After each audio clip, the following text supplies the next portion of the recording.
What it do, Rebel Militia crew? Welcome, welcome, welcome. Today we are going to break down the schedule. I know everybody's already broke it down, and I'm a little bit late, but there are some things in this schedule that I think people are missed. Everybody's very, very irritated that the Raiders do not have a primetime game with the first overall pick, Fernando Mendoza. Is he going to play this year? Is he not? We'll break all that down. But people are irritated there's no primetime game. I think it's a blessing in disguise for the Las Vegas Raiders to not have a primetime game. Actually, when you look at the schedule, right, a lot of these teams have primetime games, short weeks, right? You play on a Monday, you have to play, have to play again. You play on a Thursday, right? Those short weeks, you play on these primetime games like Christmas or, a Thursday.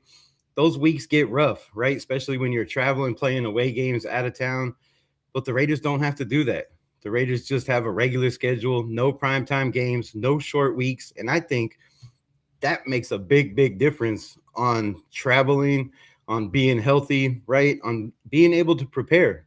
When it's a short week, you don't have a lot of time to prepare for, the other team. So I believe that's huge for the Las Vegas Raiders. Greg Brewer in the building. What's good, my brother? So yeah, man, the schedule is here. We're gonna pull it up. We're gonna talk about it, break it all down. But first, what do y'all think about the schedule? Are you irritated there's no primetime games? Did you think that, having a first overall pick in Fernando Mendoza, the Raiders at least deserved one game? I mean, they could have threw, a Sunday night game. They could have made the San Francisco game a Sunday night game, right? Where the whole world could have been watching the Battle of the Bay, or the what used to be the Battle of the Bay.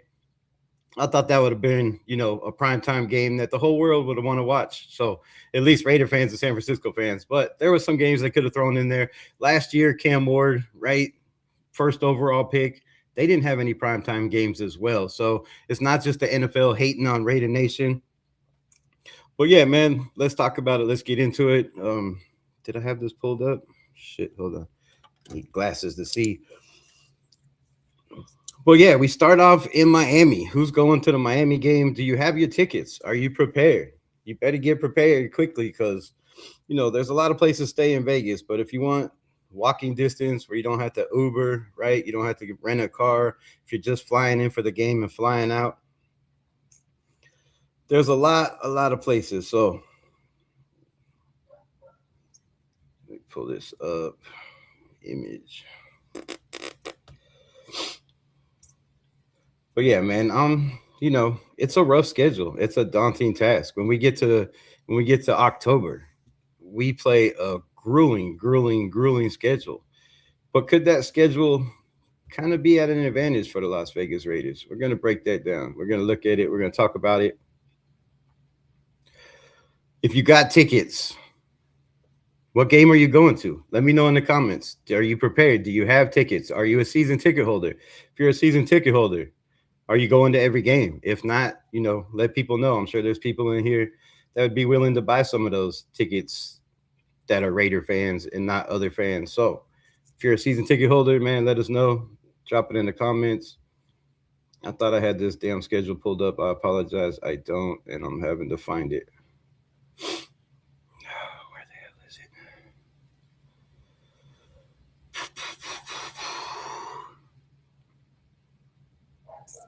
Do I not have the damn thing downloaded? Son of a bitch.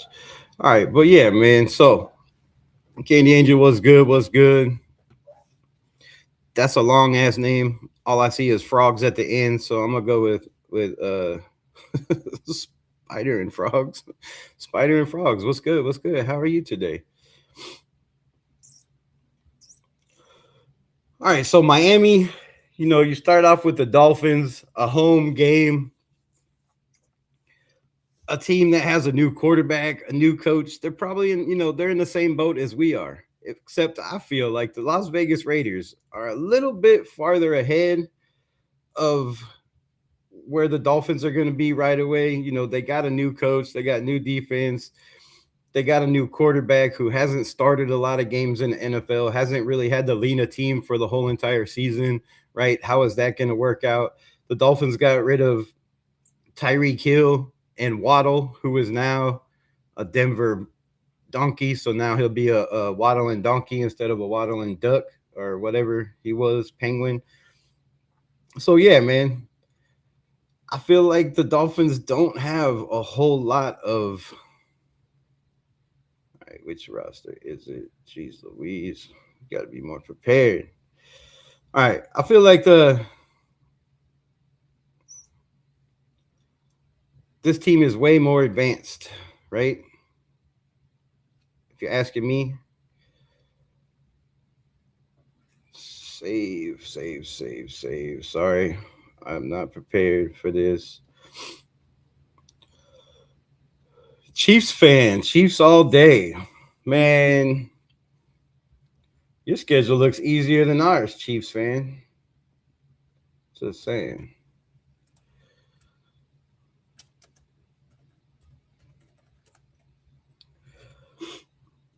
Looks easier than ours. Now, I seen, I haven't watched too much YouTube. Haven't been watching a lot of other folks like I usually do. So I don't know what a lot of predictions are.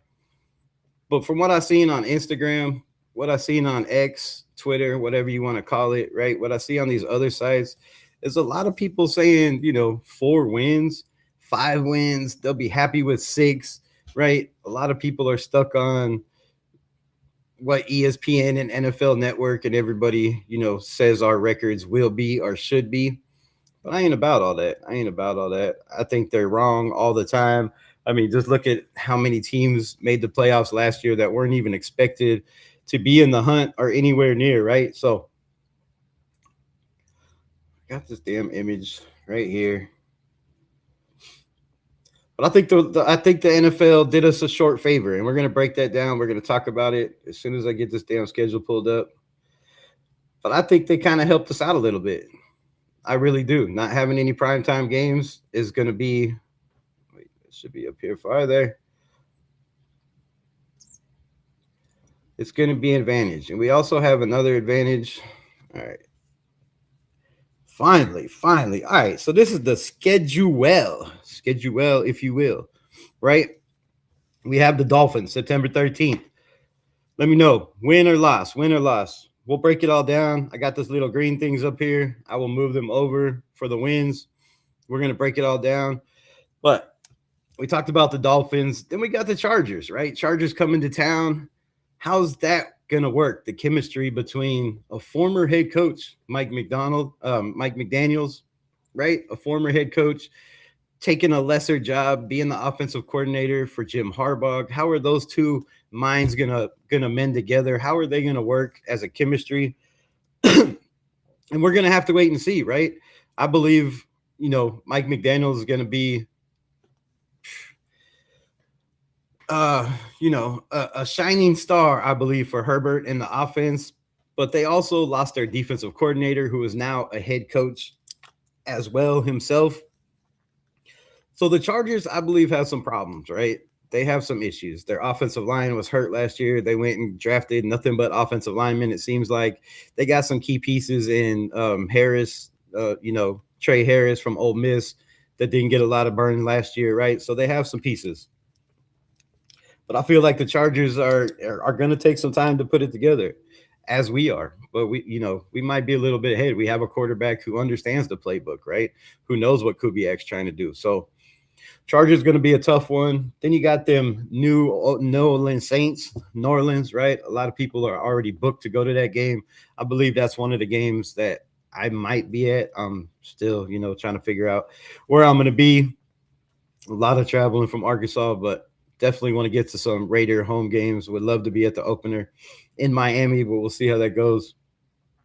But the New Orleans Saints, right? That's going to be a fun game.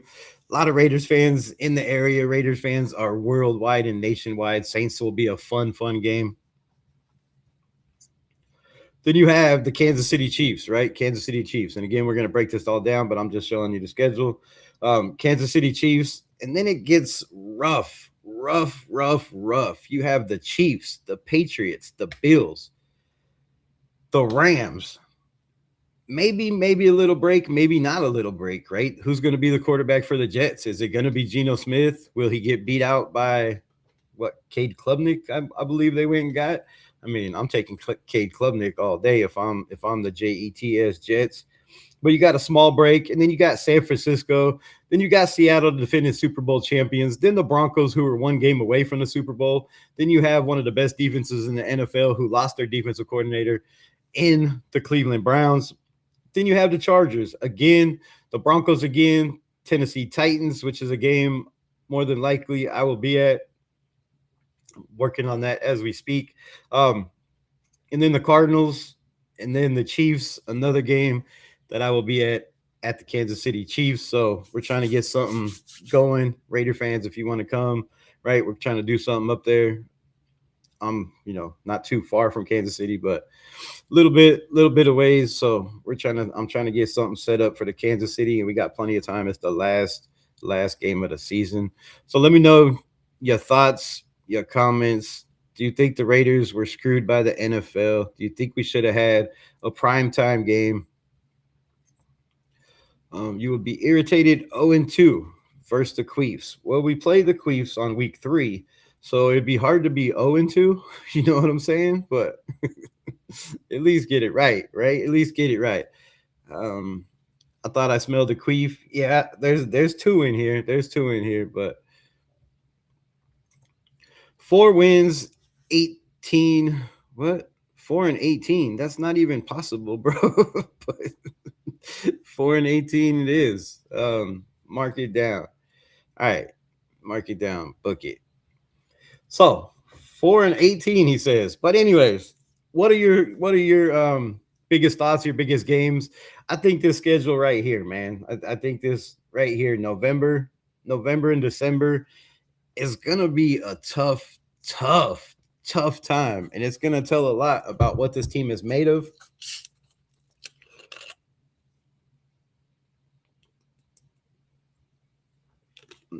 I'm gonna tell an awful lot about what this team is made of, right? So what we're gonna do is, Raiders fans certainly got the screws on the schedule. All right, I don't believe so, though. I don't believe so, right? There's a hidden advantage in here that nobody's talking about. And again, I haven't watched a lot of, takes or breakdowns on this schedule as I usually do. I usually go through and get most of the content creators. I don't know why my face is sweating so bad and these glasses are getting so damn foggy. So I haven't seen a lot. I haven't seen many. But, knowing the content creators that I do watch, I'm sure most of them think that, we're winning 4 games, 5 games, be lucky with 6, right? I don't know. But I see a silver lining in all this, and we're going to break it down right now, right? So a lot of people are dismissing the fact that you already have an advantage for your new head coach, who is an offensive genius and a guru, that you already have an advantage. You have a coach in Rob Leonard that knows the AFC West. He's been there. This is his 4th year. What, 4th, 5th year? This is 5th year now? 4th year, I think. Anyways, Rob Leonard has been there. He has faced the AFC West numerous times as the defensive line coach. And the defensive line was a big reason why we beat the Kansas City Chiefs on Christmas Day, why we were one snap away from beating the Kansas City Chiefs with Aiden O'Connell 2 years ago, and a reason why, well, not a reason why we beat them last year, because that didn't really count. They were sitting all their starters. But all I'm saying is the Raiders, besides the 0-31 game with Pete Carroll and Geno Smith, as of late, we've played the Kansas City Chiefs very, very closely, right? The Broncos, we beat 4 years in a row. Now as the tides are starting to turn, 2 offensive coordinators, 3 quarterbacks a season, right? No running game, no offensive line. It's kind of hard to compete in our division. It's a rough division. But Robbie Leonard knows the Broncos. He knows the Chiefs. He knows the Chargers. The Chargers also have a new defensive coordinator. How is that going to work, right? How long is it going to take them to gel? So I think we have an advantage there. And then the biggest advantage that nobody's talking about, and I guarantee you nobody's talking about, is we play the NFC West. Guess who played the NFC West the most last year? Clint Kubiak, our head coach. He played the Cardinals twice. He played Seattle twice. He played the Rams twice and the 49ers. They were 4-2. If you want to look at the playoffs, they were 7-2 versus the NFC West. That is a huge, huge advantage for us. He knows how to beat their defense. He did it in Seattle, right? A lot of those games were close. One of the games, Seattle and the Rams, was, I believe, like 33-34 or 38-36, something. It was like a point. But anyways, we have a head coach that knows that division probably as good as their head coaches, right? When you play a team twice a season in your division, and then you go to another team and you get handed that same schedule. Yes, we don't have to play them twice, but we play each one of those teams once. And if we can go 2-2 in that stretch, that's a 2-game advantage. If we could go 3-3 at home, that's 5 wins. And then you're looking at games like the Jets should be a win, Dolphins should be a win, Saints should be a win. I mean, come on, that's, 7-8 wins. Tennessee Titans, Cardinals. I mean, if you're looking at that, that's already 10 wins, right? 10 wins. So I think you have a huge advantage when you get to the Rams game, right? I'm not even bringing up the Patriots. We're just talking about the NFC West right now, right? So you get to the Rams game, a team that he didn't play twice. He played 3 times. Clint Kubiak played the Rams 3 times last year. Now, they lost their offensive coordinator, but they still have the same defensive coordinator. They didn't, go out and go crazy in the NFL draft. They didn't go crazy in NFL free agency. I don't know what the hell is tickling my nose, right? They didn't go crazy in NFL free agency. So you have a Rams team that Clint Kubiak knows like the back of his hand. He studied for them twice, prepared for them, cooked up a game plan, right? Twice. And then he had to face them in the playoffs. In the NFC Championship game, had to face them 3 times. Guess who came out on top? Clint Kubiak and the Seattle Seahawks. Now, I know their defense was a huge, huge part of that, but don't sleep on this Las Vegas Raiders defense. We have nothing but speed all around. And if they can just put it together early, man, I feel like we have a chance to surprise a lot of people with the schedule, right? Then you move on to the next game. You got the Jets, right? So, Jets going to be okay. And yes, I skipped the Patriots and the Bills, but I'll get back to it. So you have the Jets game. Then however that goes, in New York. And then you got to, fly to San Francisco, which is the Bay Area, right? That's our stomping grounds, right? That's our home. We've had many, many rivals with Oakland and San Francisco. But the San Francisco 49ers, a team that Clint Kubiak, ran all over. I think one of those games was 10-7, a close game. Anyways, he knows the Rams. He knows the 49ers. And I believe that gives us a huge advantage on the 49ers, who, that team last year had a lot of injuries and they still end up making to the playoffs. So that's going to be a tough game. But you also have Clint Kubiak, who's a former offensive coordinator for, you guessed it, the San Francisco 49ers. You don't think he knows how that head coach works? You don't think he knows what his philosophy is, what his game plan is, how he game plans for certain teams? You don't think that he knows that like the back of his hand, right? So I think we have a huge advantage over the 49ers. Not only did he play them twice last year with Seattle, but he also coached with the San Francisco 49ers. That's 3 huge advantages that the Raiders have going into this game versus the 49ers, right? Not to mention the crowd is going to be crazy. I was going to go to that game, but when I looked at tickets, I was like, bro, I am not showing up to San Francisco, unless I got a bunch of people that are rolling with me in Raiders gear. Because, I did that before. It's probably not going to happen again. I was a lot younger then, a lot more cockier then, a lot stupider then. I'm not trying to do that. So, and the prices, bro, the prices of the 49er game was absolutely ridiculous. And they're just climbing and climbing and climbing, which is crazy. And that was one of the biggest games I was looking forward to. I wanted to go back to the base so bad. Well, we'll see, man. Week 9, we'll see if there's any. I guess we'll figure out if there's any way that I could go. I might go still, but damn, if you're going to San Francisco in your Raider gear without a crew, bro, you got grapefruits. That's all I'm saying. Grapefruits. So we have an advantage over the Rams. We have an advantage, right? A huge advantage over the Rams. They played them 3 times. Kubiak knows that offense. He knows how McVay works on offense. He knows how Chris Shula works on defense, right? He knows how to attack it. He knows how to beat it. That's why they made it to the NFL Super Bowl. And that's why they won the championship. So you got that. You got the 49ers. And then we get to the Seattle Seahawks. Who knows the Seattle Seahawks and Mike McDonald and what he's trying to do and what his philosophy is and how he schemes up for opponents, right? What's he trying to do? Is he trying to get, the push to the outside? What's he trying to do on defense, right? Does he blitz a lot?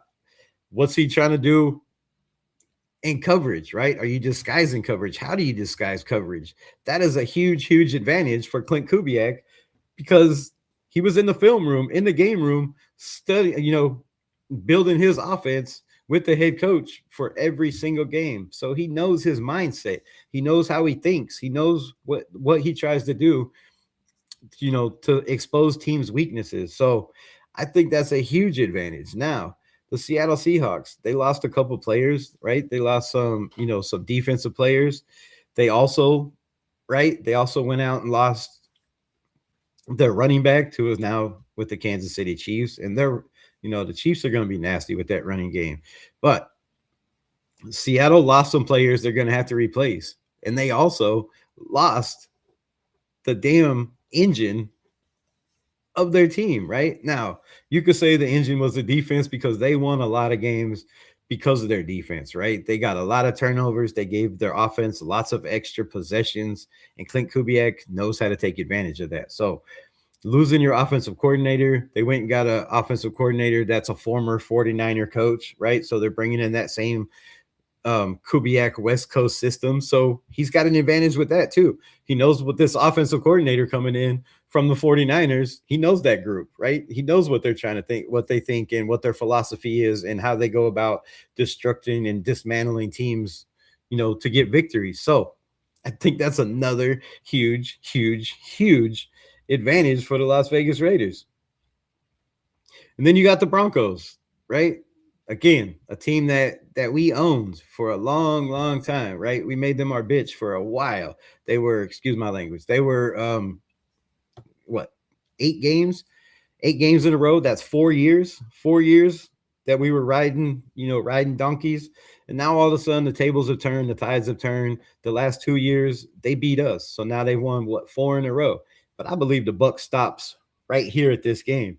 I don't think they're going to beat us like, they have. And if you go back and look at last year, one of those games, wasn't it 13-10? Weren't we up 10-7 almost the whole game with Geno Smith, with with Chip Kelly calling plays? I mean, come on, bro. We were this close. We had the Broncos right where we wanted them the whole entire game. And one turnover, I believe, cost us that whole game. So we know the Broncos. We know how to play the Broncos, right? We have a defensive coordinator who's been in the building. He was in the building a lot of the times when we beat those Broncos, right? When we went on that run. So not only do you have Kubiak, but who also, has history with the Broncos. That probably doesn't matter. That was a long time ago. But I'm saying you got Robbie Leonard that knows the Broncos, right? And then you got the Browns. Then we got a bye week, right? You got a bye week. Is this the time that you see Fernando Mendoza? Is this the time the first overall pick comes in looking at 3 division opponents, right? With us being, I don't know. Where are we going to be? Somebody let me know in the comments. Where do you think we're going to sit at the bye week, right? We got 1, 2, 3, 4, 5. I don't have to count. 12 games. 12 games. Are we I don't know. Where are we at? 6-6? Are we 7-5? Are we 8-4? That's probably a little bit extreme, but where are we at the bye week? And is it time for Mendoza? Or does Mendoza come in somewhere in week 8 at the Jets game, right? Because if you're looking at the schedule and you're thinking, all right, if Mendoza doesn't start week 1, where's the opportunity to get him in the game?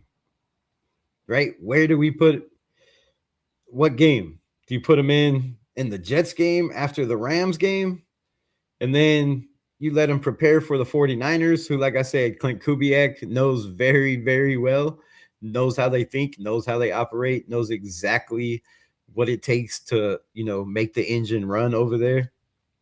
I believe that's a huge advantage. So you can put them in then, and then thinking, well, I know the 49ers, I know Seattle like the back of my hand.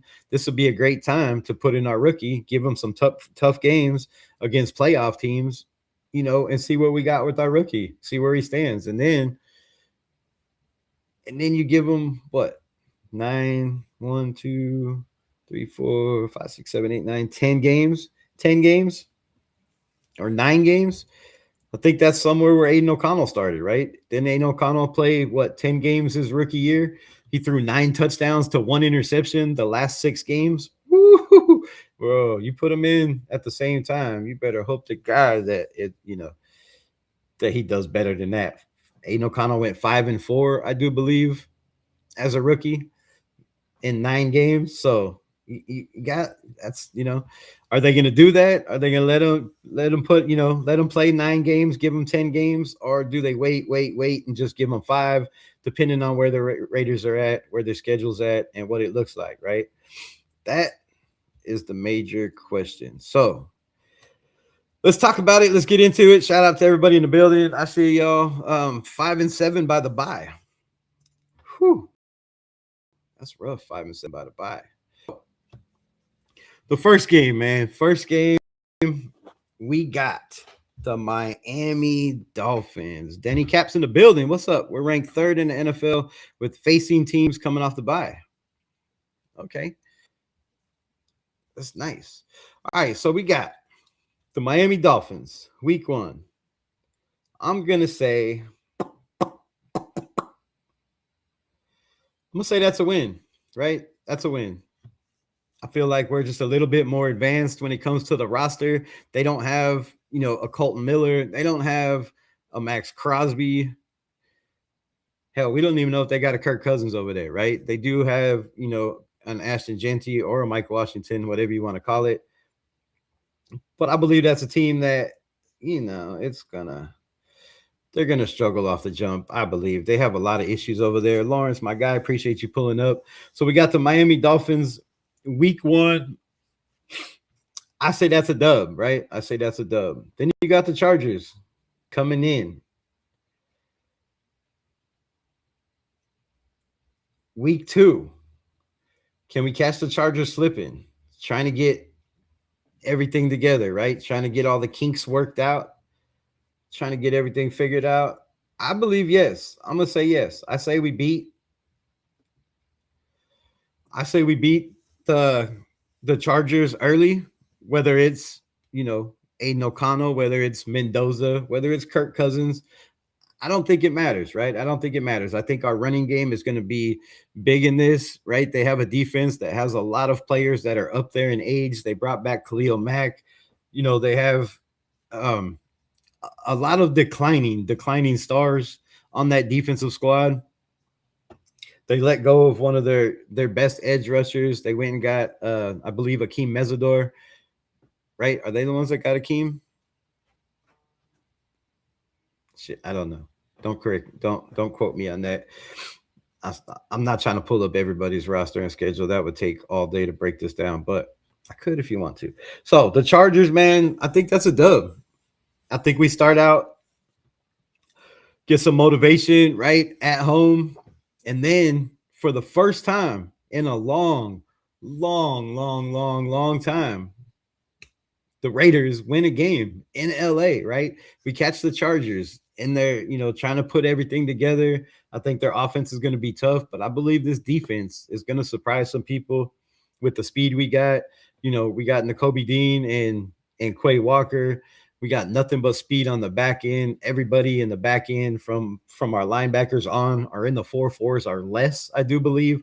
That's crazy speed on the back end, right? People are going to sleep on that. You have guys that can tackle, guys that can cover, guys with good ball instincts in the backfield. I believe that's an advantage for us. So I say a dub for the Chargers. Then we have the New Orleans Saints, right? We go to the Chargers. Then we got to, come home for a day or two, hop on a plane. You go to New Orleans early in the season. Tyler Shuck played very, very well. I think they have two of the best receivers now in the NFL, and Olave and Jordan Tyson, right? They went and got Jordan Tyson, I do believe. So that's freaky with Tyler Shuck. They have two solid running backs. Their defense was pretty damn good last year. I believe the Saints catch us slipping, right? Kirk Cousins, 38 years old, coming after a Chargers game where he's going to get probably, hit more than he wants to, I believe, in that game. So I say, I don't know, man. The Saints is going to be close.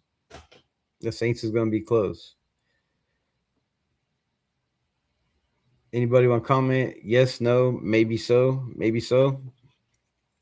I'm gonna say a dub. I think our running game is just way more than they can handle in New Orleans, right? The defense is okay, but I think Ashton Genty and our speed, right, coming off this season, you got Clint Kubiak, who's going to be ahead of schedule. He knows most of the offense. Got to learn, a couple more plays in the verbiage, but most of what Kubiak is trying to do, right? Kirk Cousins already knows. So if you come out with Kirk Cousins, I believe we start out 3-1. Then we go to Kansas City, right? I believe Kansas City is a loss. I don't know when, Patrick Mahomes is going to play. But I will say one thing. If this defense is getting pressure on the quarterback and they make Mahomes move around, I really feel like we could beat Kansas City in this game. But that early in the schedule, coming off 2 back-to-back road games, it's a home game. I would love to see us, beat Kansas City at home. But didn't we beat them at home last year? Wasn't that in Allegiant Stadium, or was it there? I don't know. I can't remember.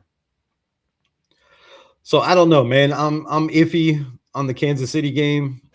I think they get one on us, right? We come out 3-0, beat the Miami Dolphins, beat the Chargers, beat the Saints, and then, right, maybe have a little bit of swagger to us, a little bit of confidence, and, get smacked by the Kansas City Chiefs. Then we go to New England again. I don't know why the schedule put us on New England, right? Again, twice. I'll read the comments here in a minute. So the New England game, I'm not going to talk about it long, but this game is one of those games where, we beat them last year, the first game of the season, and I think we caught them slipping. Like, I believe we're going to catch the Dolphins and the Chargers slipping this year. Frank's got us at 1-3. All right, I like it. Here, let's do this.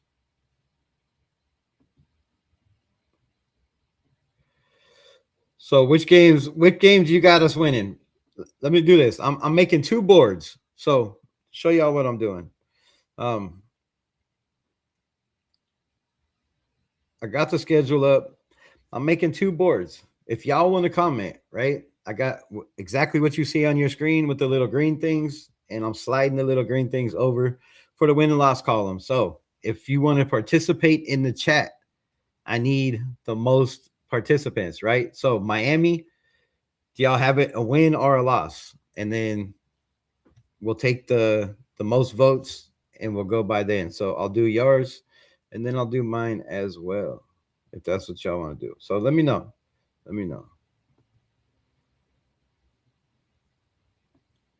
If not, then I'll just do my own and y'all could do yours on yourself. But you got us at 2 and 3. All right, which games are we winning, Frank Weber? Somebody says loss. All right, let's start with Miami. Win or loss? I know it's a 15-second delay, so I'm going to have to sit here and wait. This might take a little bit longer. So we got one loss for Miami. Or were you talking about the Kansas City game? So yeah, this could take longer than I thought.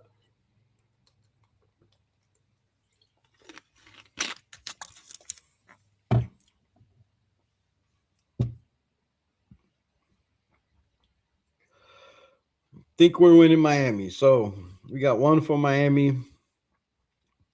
All right, yeah, that's gonna take forever. So I'm gonna do it like this. It's a 45-second delay, actually. Yeah, it's a minute. All right, so we're gonna skip that. I'm just gonna go and we'll do yours separately. We'll do a live chat one tomorrow, the same way we do this. But this is gonna be mine because otherwise it'll take forever. And with the delay, it's gonna drive me nuts. 45 seconds of silence, it would kill me. So we are at game 3, the Kansas City Chiefs. I believe the Kansas City Chiefs pull one out in that game. Then we have to go October 11th. You know, might be cold, might not be cold. Shouldn't be too cold up there in the Boston area, right? In New England. I don't know. Is Mike Vrabel the coach when we play them? Right? Does Mike Vrabel still have a job? Does the situation with Diana Rusi and Mike Vrabel bleed into the locker room? Does it have right? Does it make a problem with their head coach coaching? Or there's people like, man, you a dirty a dog, right? Or how's that situation going to work? So I don't know. The Patriots. I'm going to say everything is good in the Patriots building, right? And we smacked them around the beginning of the year last year. I say the Patriots win that game. Then we go to Buffalo. Our Buffalo comes to us, right? Buffalo comes to us. That's going to be a tough game.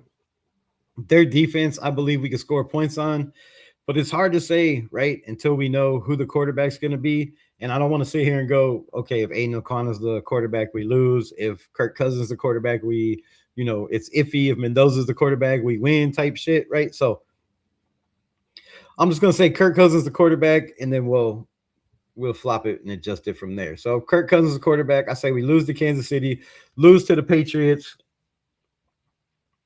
Josh McDaniel gets his revenge. And you know what? I'm gonna say we lose as well to the Buffalo Bills, right? At home. So that means we won one game at home so far. Ouch, that's rough. And then the Rams, right? The Rams come to town, the Devontae Adams game. I think there's a lot of people in the building that kind of know Devontae Adams, how he works, right? I don't know if there's anybody in the building that we have that can cover him, but hopefully we do, right? Hopefully we do. And again, our head coach played the Rams 3 times last year. 3 times last year. It was 2-1. I think that's a huge, huge advantage.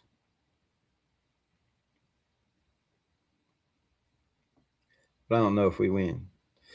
I'm gonna say a win for the Rams. I'm gonna say win for the Rams. I'm gonna say we go 2-0 in LA, right? In LA. Oh wait, that's a Rams game. Is home game. Oh, that sucks. We should have played all 3 games at home. Anyways, all right. So the Rams. Then we got the Jets. I think the Jets is a win.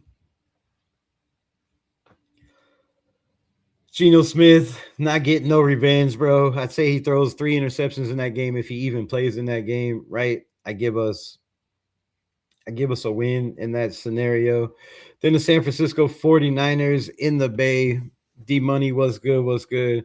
I would love to see them walk out of there with a win, right? Brock Purdy, I think, our defense can cover that. I don't know. This game is tough, man. This game is tough.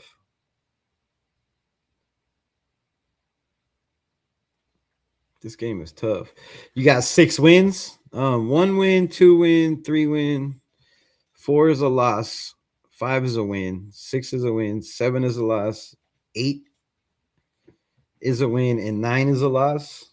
Okay, I like that. Let me know if y'all do the same thing Faded Raider did. Just put the weeks with a win and or a loss, and then we'll try to figure out who had the most and where all that was. That's the only way I could do it.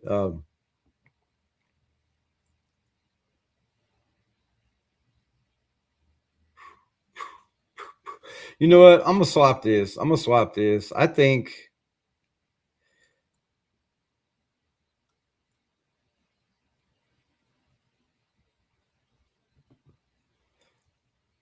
we get caught slipping.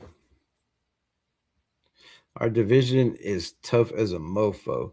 Our division is tough, but like I said, we also have, didn't our division play Seattle last year, right? Did everybody in our division play Seattle last year? Or just us in the preseason? For some reason, I thought the Broncos and Kansas City. I'm gonna have to look it up in a minute, but yeah, I'm definitely gonna have to look that up. All right, so the 49ers.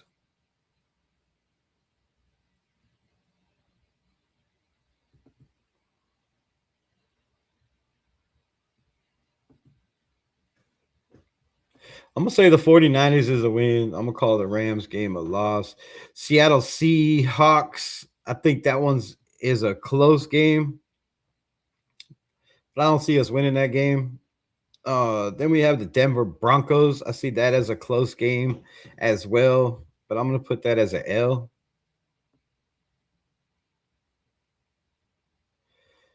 At Denver, November 22nd. Could be snow on the ground, could be a cold game. We do play in a dome, right? In the desert. So I don't think that helps us a lot.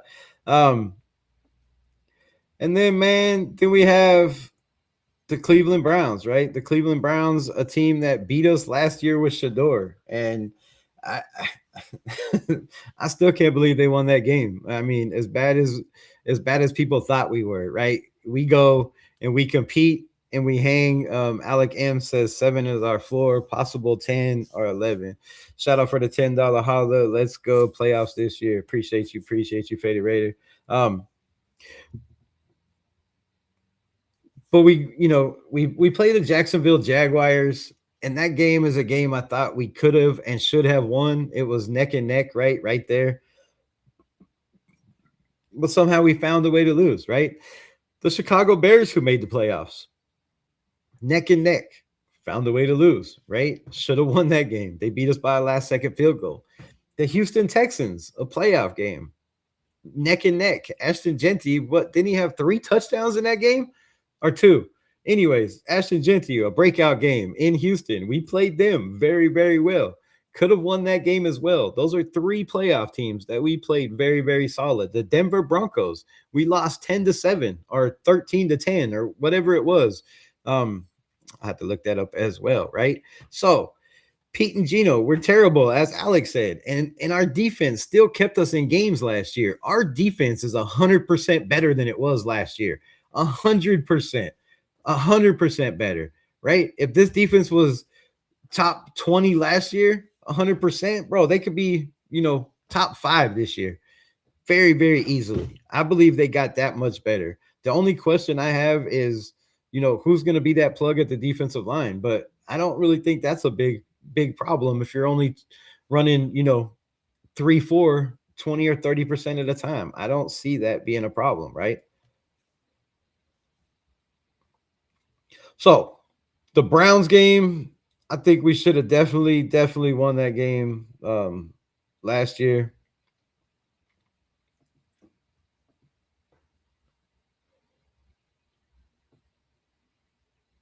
And I say we win it this year, right? At the Browns. I don't know who their quarterback's going to be. If it's Deshaun Watson, bro, that's rough because if you look at 2 years ago with AP, right, the Browns should have won that game. They should have won that game. They had 2 wide open touchdowns that were completely dropped by a guy that, used to play for the Raiders, was drafted by the Raiders. Y'all all know who he is. I don't want to say his name, but came back to the Raiders, then retired a week later, right? So The Browns should have won that game 2 years ago easily, but they got their revenge because we should have won the game last year, and they won that game. I see us winning this year. Then you got the Chargers. That's a loss, right? We beat them in week 2. They finally come together. You know, they're getting everything. I think they're in a playoff race. I think this is a detrimental game for them and for us. Um, and I believe this is Fernando Mendoza's first game with the Chargers, and I'm gonna call it a loss, right? I think the rookie comes in, struggles a little bit. I believe it's a good game. I think it's close, but I feel like the Chargers pull that one off, right? And then we have the Broncos coming to town, and I believe the Broncos get beat in Allegiant Stadium like they did, for 4 years in a row. I have us winning this game. Then we have the Tennessee Titans. I have us winning that game.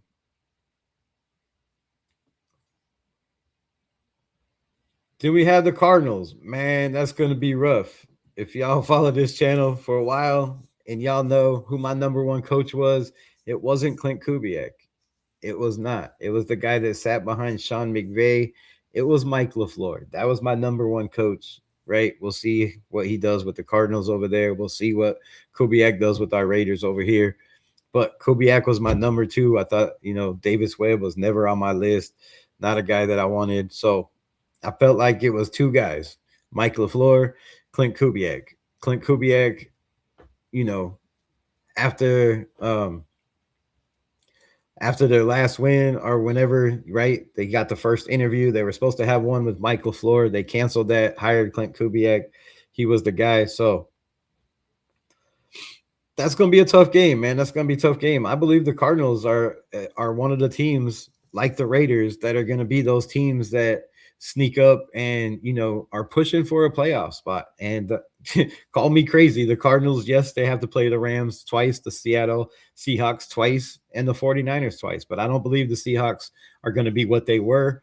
The Rams, we'll see, right? They did lose their offensive coordinator. Yes, Sean McVay, is the guy that calls plays, but their offensive coordinator was Mike LaFleur, and it has been for the last 3 years. So is that going to be a hiccup for the Rams? Is this offensive coordinator going to come in and, take over where Mike LaFleur left off? Yes, they still have, or they lost him too, right? I believe their passing game coordinator, I believe they lost him as well. So, all right. And then we have the last game of the season. I believe we beat the Cardinals. And then the last game of the season, man, comes down to the Kansas City Chiefs, right? Where are we in Kansas City? I have us beating. I don't know. I don't like the way the schedule looks. I think I'm going to change my mind on a couple of these. But where do y'all have it? LaFleur as head coach, I think, not the hot seat now. What? You think he's on the hot seat now? I mean, he just got hired.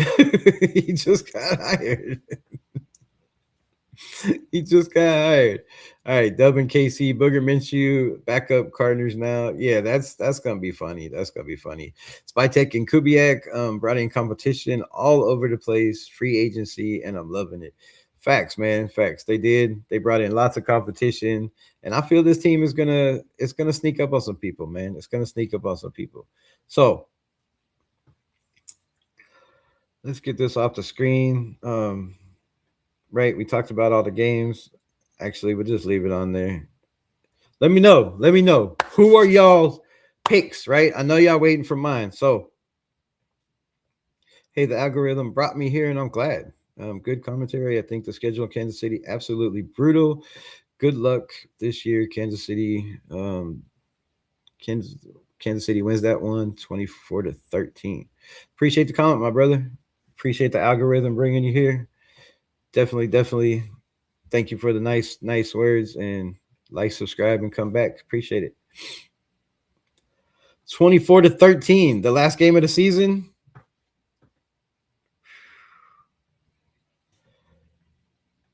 At KC. Yeah, that's going to be a cold game in January. I live in Arkansas, Northwest Arkansas, so I'm right there, and I know they're way colder than us, and it is nasty in January. So it's going to be a rough stretch. It's going to be a rough stretch. All right, so let's go over my schedule. So I got the Miami Dolphins, week 1. I got that as a dub.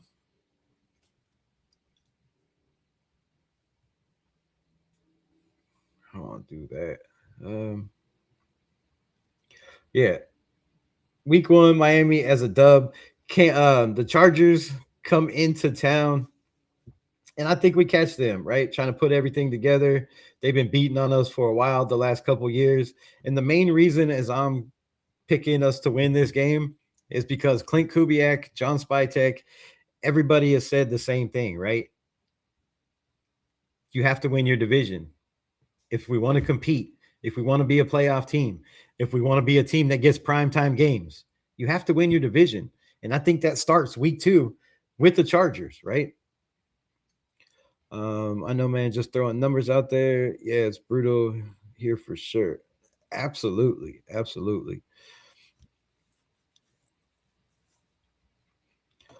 Hopefully Kansas City sucks like they did last year. I called that all year, right? All year last year. I said over and over again that I felt like, right, all good things come to an end, and they have to come to an end eventually. And I just felt like it was the time for Kansas City, their star tight end, Travis Kelce, got Cooter on the brain, thinking about marriage and babies, right? I think his playing time is done. I'm very surprised he came back this year, right? And then, you lost Snead, one of your best corners. You didn't really have any edge rushers. You didn't really have a run game. And I just felt like the Kansas City's time was coming to an end. Now, they went out in this draft and they moved up and they got the best corner, maybe the second best corner, depending on if the best corner is healthy. And McCoy, I believe he was the best corner in this draft. So absolutely brutal for the Kansas City Chiefs. And, Mahomes going to have to play a different kind of football, right? Is he going to be a guy that has to stand in the pocket and try to beat you with his arm and his intelligence, instead of, a guy like in the past can just roll out of the pocket, can move around back there for 5, 6, 7, 10 seconds and just buy time and let his receivers work and find the open man, right? I think some of that game for Mahomes, might be a little bit on lock depending on the knee injury. But I know from a dude that has a knee injury and tore my ACL, right? It's always in the back of your mind anytime you do anything. Even still to this day when I'm trying to do stuff, I know I gotta, make sure I don't plant wrong or put weight on it wrong, because it never really healed, right? So it's going to be a big question for the Kansas City Chiefs. ACL, he's coming back, it seems like, way too fast, I believe, for Patrick Mahomes. So I think that's going to be a problem, man. I think it's going to be a big problem. Big problem.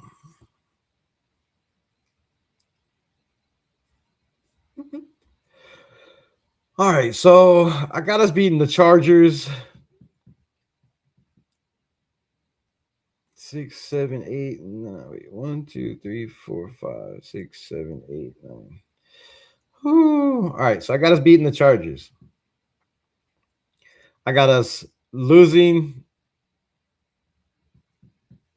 at the Saints, right? I got us losing back to back. So we go 2-2. We lose to the Saints and the Chiefs, right? We're 2-2. Then we go to the Patriots, and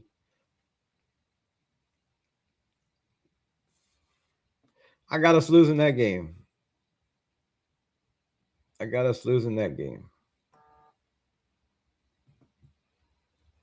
We won last year. I got us losing that.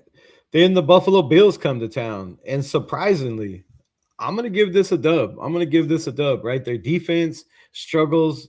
I don't think they have anybody on their defense that can cover Brock Bowers. Jack Bech is going to be a problem for them. Having two running backs with a fullback, running 12 personnel, I think it's just going to be a problem for the Buffalo Bills, right? If you're physical with the Bills, it just seems like teams that could be physical with them, offensive wise and defensive wise, they struggle. If you look at, Josh Allen, the greatest quarterback in the NFL, some say, right?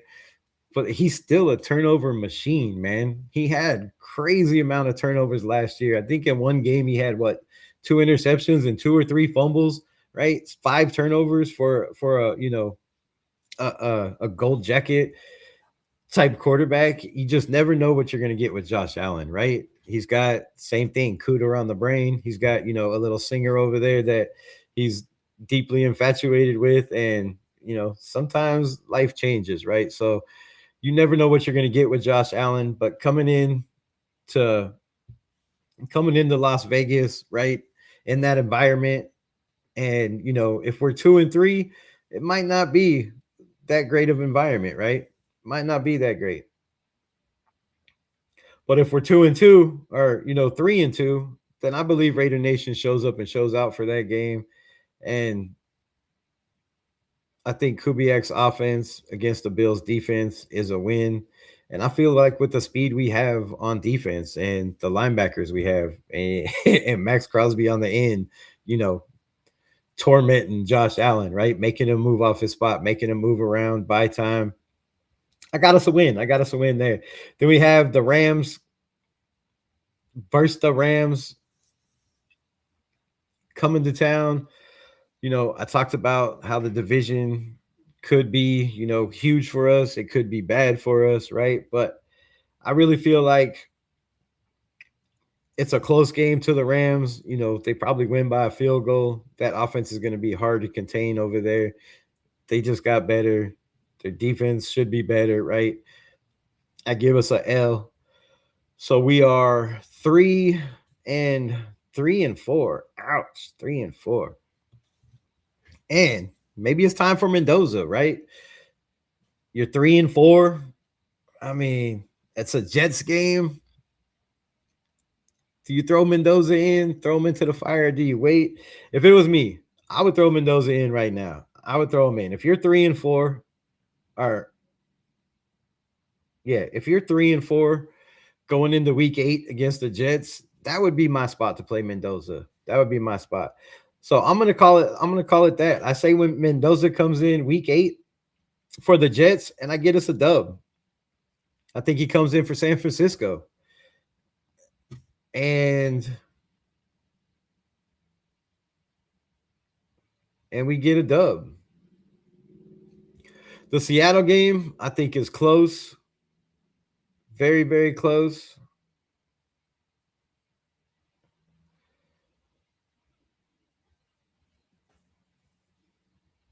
Yeah, I don't know, man. I don't know. Somebody help me out. Mahomes getting blackout drunk at parades, not a good look. Hey, I heard he was out there also golfing. So you got Mahomes on the golf course with an ACL that's trying to heal. Not really a good look. We also know how his gut gets in the off season. Dude packs on 30 pounds, 25, 30 pounds, and then loses it throughout the season. So coming off that ACL, those pounds might not be as easy to lose, right? Might not be as easy to lose. All right, so I got Mendoza coming in week 8 for the Jets. I say we win that game. We beat the 49ers. We lose to Seattle. We lose to the Donkeys. We beat the Browns, right? We beat the Browns. We get a little momentum. I believe that could be a Mendoza, Taylor Green type game. I'm gonna call it now. I think Taylor Green starts for the Cleveland Browns sometime in this season. I just think he's way more athletic, doesn't take, unnecessary sacks like Shador. And, if he can learn from Shador and learn from the guys in the building, Sullivan was good, my guy. I think that could be close, right? So I got us winning the Browns, and then we go into the bye week. We go into the bye week. Mendoza gets 2 weeks to prepare. 401 Jeff, what's good, my brother? I think Mendoza gets, a week to prepare in the bye week. We go into San Diego. Our San Diego comes to us. I feel that's another close game. I feel we lose by, possibly less than a touchdown, a field goal, something like that. Broncos come to town. Man, that's going to be rough. We lost once. I feel like we split our division, right? I feel like we split our division this year. I'm going to give that a win for the Broncos. I mean, for us, not the Broncos. We beat the Broncos. Then Tennessee, man. Tennessee is really, really close. I think that team's going to be better. They have a good quarterback. They have two good coaches, a great offensive mind as the offensive coordinator. They have Brian DeBall as the defensive coordinator. That defense is going to be solid. They bulked up in the draft. That's going to be rough, but I give us a win. God and family, what's good, my guy? What's good? Appreciate you pulling up. And then we go to the Cardinals. That's going to be a rough game. My guy, Mike LaFleur, coach over there. I believe their rookie quarterback and Carson Beck is playing by then. But I believe Mendoza does the same thing to Carson Beck as, they did in the national championship, and he puts them down, and that's a win. And then the Kansas City game, we go to Kansas City, and we show everybody on the planet that the Raiders are for real, right? We start our rookie quarterback in week 8, and we beat the Kansas City Chiefs. So that is our schedule. That is 1, 2, 3, 4, 5, 6, 7, 8. Wait, 1, 2, 3, 4, 5, 6, 7, 8. I got us at 10 wins, bro. I got us at 10 wins. That's a lot less than the 13-4 and the 12-5 I had the last couple years. But that's where I got us. So let me put this up here. First, I got to save it.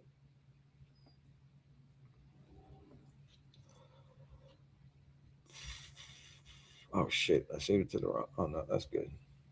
All right, man. So this is the schedule.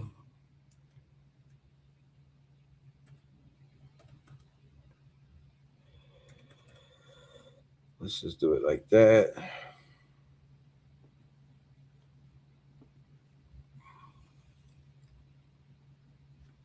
So Jeremiah Love is a dangerous player as well. I believe he is, but I think we have something for Jeremiah Love, right? We have solid defense on the back end, right? Very, very solid defense on the back end. And let me get rid of this.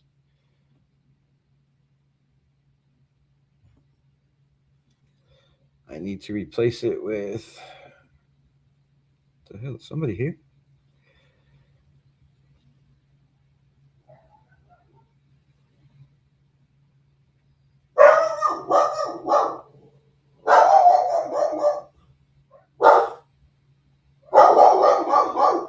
That's not it.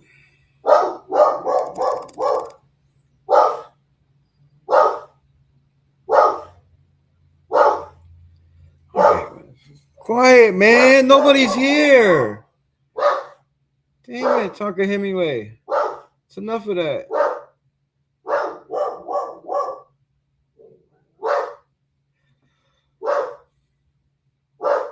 All right, where's the damn schedule I just downloaded? Why is this dog barking?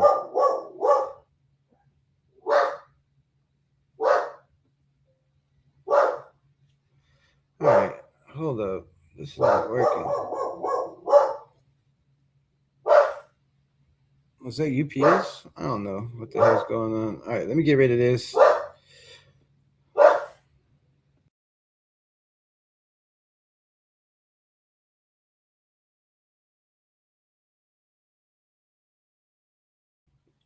All right, we're back. We're back. All right, man. Oh goodness. Nobody's here, Chica. They dipped already. They left.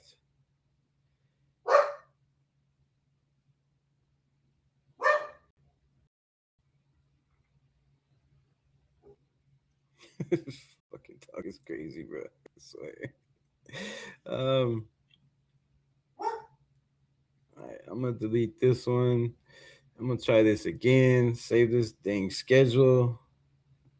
Download. The, the dog is happy with Candy switching teams. She's switching teams. What? Candy don't like no Kyler Murray. Stop playing, bro.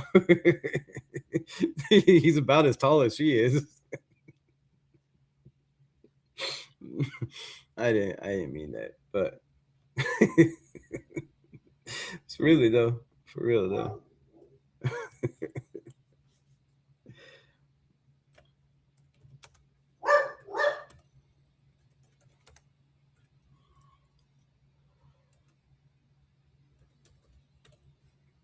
All right, let me try this one more time and see if this dang thing saved, so I can show you where we're at. But before we do that, let's get into these comments. My guy Jeff in the building. 4-13 market. I'm gonna mark that. I'm gonna mark that. Don't worry, that's in the receipt book. 4-13. Jeff says market. We pulling out the receipts today. Anybody else want to be wrote down in the receipt book of silver and black? Because I think that's a landish take for somebody that bleeds silver and black, believes in Spy Tech, believes in the coaching staff, but we're only winning 4 games. That's impossible. That's almost impossible, bro. But you know, I like it. I like it. So Jeff says,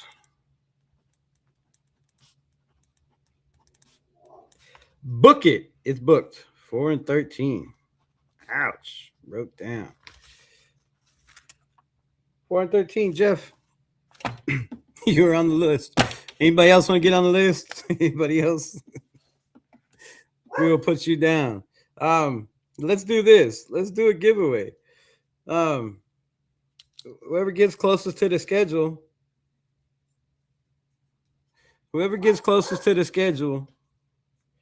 will win a prize.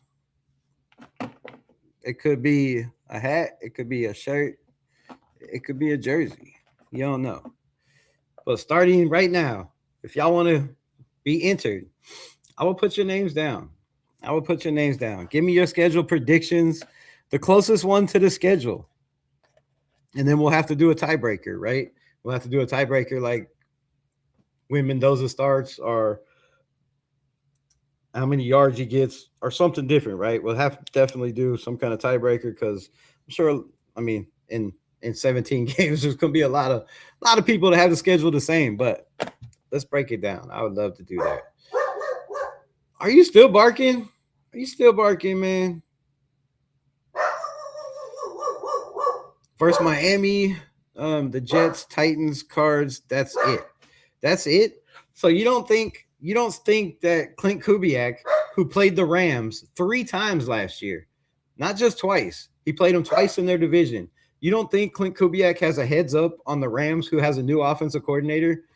You don't think he has a heads up on the Seattle team that he was a part of? He knows how Mike McDonald thinks. He knows how he schemes for games, right? He knows his game plan. He knows how his defense works, right? He knows all about that because he practiced against them for a whole entire season. You don't think that gives us a leg up on Seattle? You don't think it gives up a leg up on the Cardinals that he played twice, right? The Rams, not only did he play twice, but he played them 3 times, twice in the season, right? He played the whole NFC West. We played the NFC West this year. All 4 of those teams, he played them twice. 2 of the teams he played 3 times. I think that's a huge advantage for Kubiak and the Raiders. But, you know, if you think we're only winning those games, Miami, the Jets, the Titans, and the Cards, that's crazy. So basically we can only beat teams that are under 500 with one of the best run games in the NFL. Watch. With Ashton Genty and Mike Washington, with Brock Bowers, the best tight end in all of football, and you really feel like 4 wins is where we're at. I mean, that's cool. Jeremiah Love is a dangerous player. I believe that. If that you say, that's crazy. Bro, why are you calling me? Downstairs. I know. Bye. I think the Titans will be better than some people think. I know the Titans are going to be a lot better than people think, right? They have a good head coach, but look what Robert Salah did when he went to the Jets. He had Mike LaFleur as an offensive coordinator, right? Offensive coordinator guru, right? And the Jets were nothing. Now he's going to the Tennessee Titans with a first overall pick. They also had a first overall pick in Zach Wilson, or a first round pick in Zach Wilson, but they didn't do anything. So has he adapted? Has he grown? Was going back to Seattle help him be a better coach, right? A lot of questions with the Titans. I think they're a better team. They have, they have some weapons, but I don't think they're quite there yet. So I don't know how many wins they have. We'll see. We need a lot of our games to come down to the fourth quarter and have calls go our way and some last second field goals to win. But 10-7, not impossible, Rebel.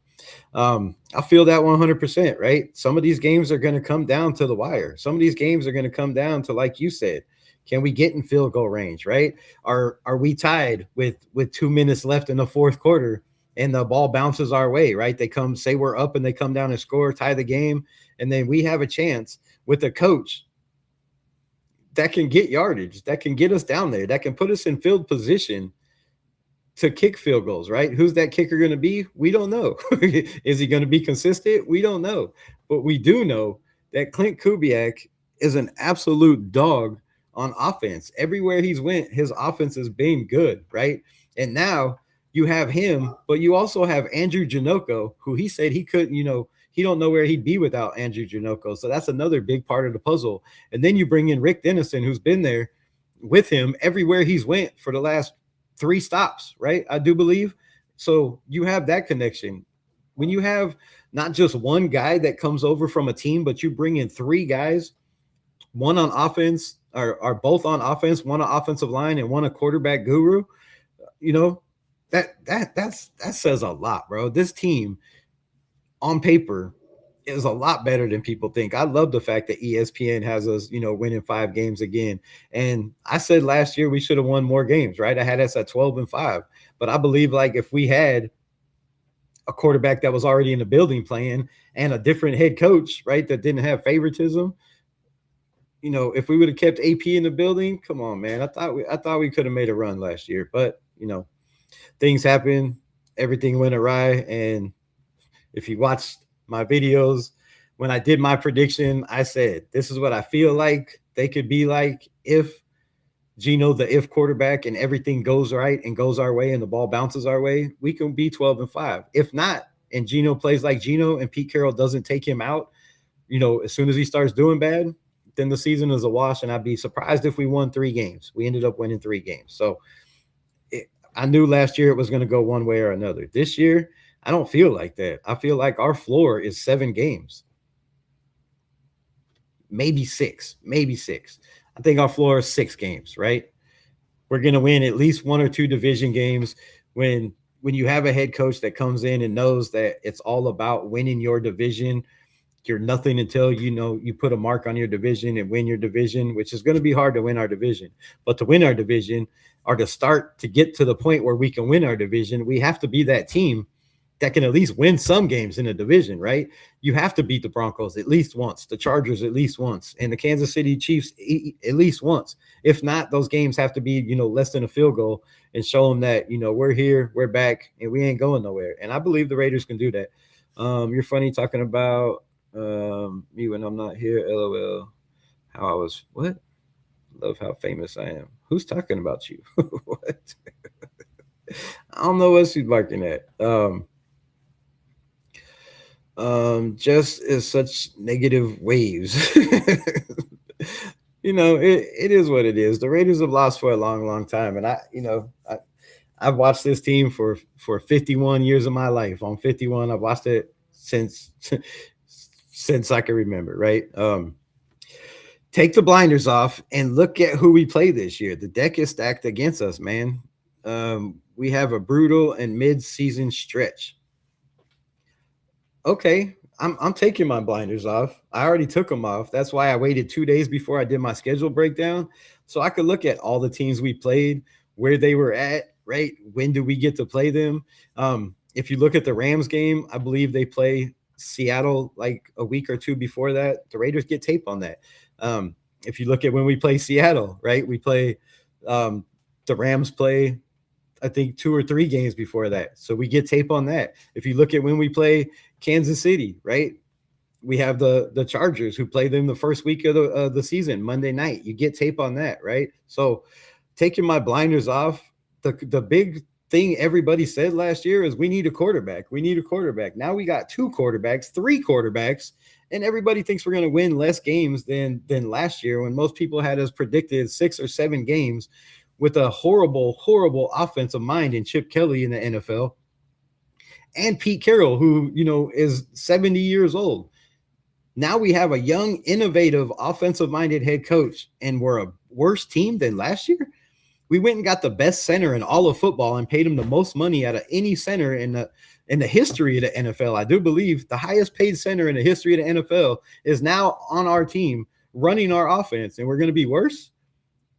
Colton Miller, JPJ should be healthy. Caleb Rogers ready to take that next step up. We got Burford. We got Meredith, right? You have DJ Glaze on the other side. I just don't see how this team got worse than last year and would be lucky to win 3 games, right? All those teams that we mentioned, yes, we play 11 playoff teams. 11 games that we play this year were all in the playoffs last year. But guess what? Teams that are usually in the playoffs, year in and year out, they start to fall off. They have injuries. Look at Bo Nix's ankle. Look at his leg, bro. His leg does this. We have a brand new quarterback that hasn't ever played in the NFL, no injury, no problems. We have a running back that almost had 1,000 yards against the worst running back, the worst offensive line in the history of the NFL. Obviously, they were 32nd, bottom of every category.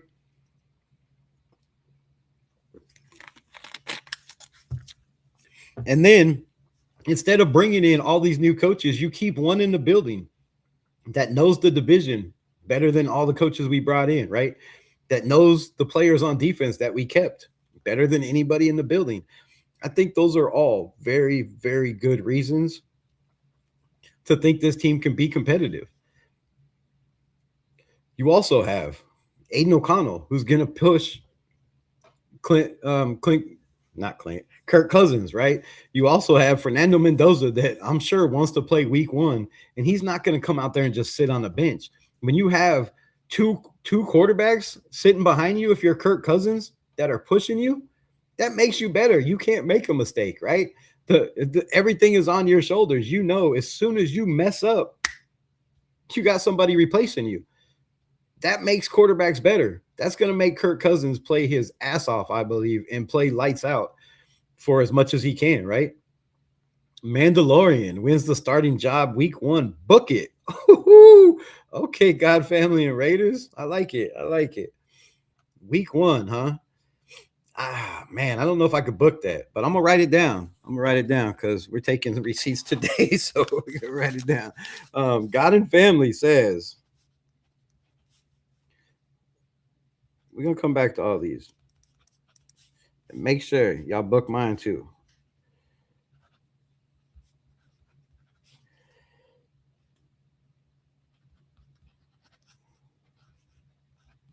Day 1. All right, you're booked. Anybody else want me to book something? Anything else we're booking? We're taking receipts today. Let's book them up. Get them booked. Line it up. All right, 11-6, Alec. Alec. My guy, Alec M coming out hot. 11-6. That's, if we win 10 games, 11 games, that's crazy. The Vikings will go undefeated. Yeah, with Kyler Murray. Come on, man. He's like 5'6", can't see over the defense. He plays damn good, but I don't know. Until proven otherwise, we are still a 3-14 at best right now. Prove me wrong. Easily. Last year, we should have easily won that game against the Chicago Bears that the defense folded like a lawn chair in the fourth quarter and they came down and kicked a field goal. That would have put us at 4 wins. We should have easily been able to hang on and beat the Jaguars in that game, that would have put us at 5 wins. We were right there neck and neck with the Houston Texans and should have won that game. That would have put us at 6 wins. And we lost to the Broncos 13-10. We were up the whole entire game, and the defense folded on us again. Wasn't the offense. That would have put us at 8 games. So that doesn't make us a 3-14. Our record shows that we were a 3-14. We also had the worst offensive line coach to ever coach an offensive line in the history of the NFL. And Brandon Carroll, he had no idea what he was doing. Our offensive line was so bad that they went on their own at nighttime and tried to get better as a group, as a unit, because our coaching was so bad. That doesn't make us a 3-14. That was our record. We also had a quarterback in Geno Smith that threw 18 touchdowns and 17 interceptions. 17 interceptions. You know how many games that we were in and could have won if we didn't have Geno throw 17 interceptions? We were also ranked 15th in run defense, with most of our runs coming in the third and fourth quarter when teams were already up by 2 touchdowns. Prove me wrong. How are we a 3-14 team?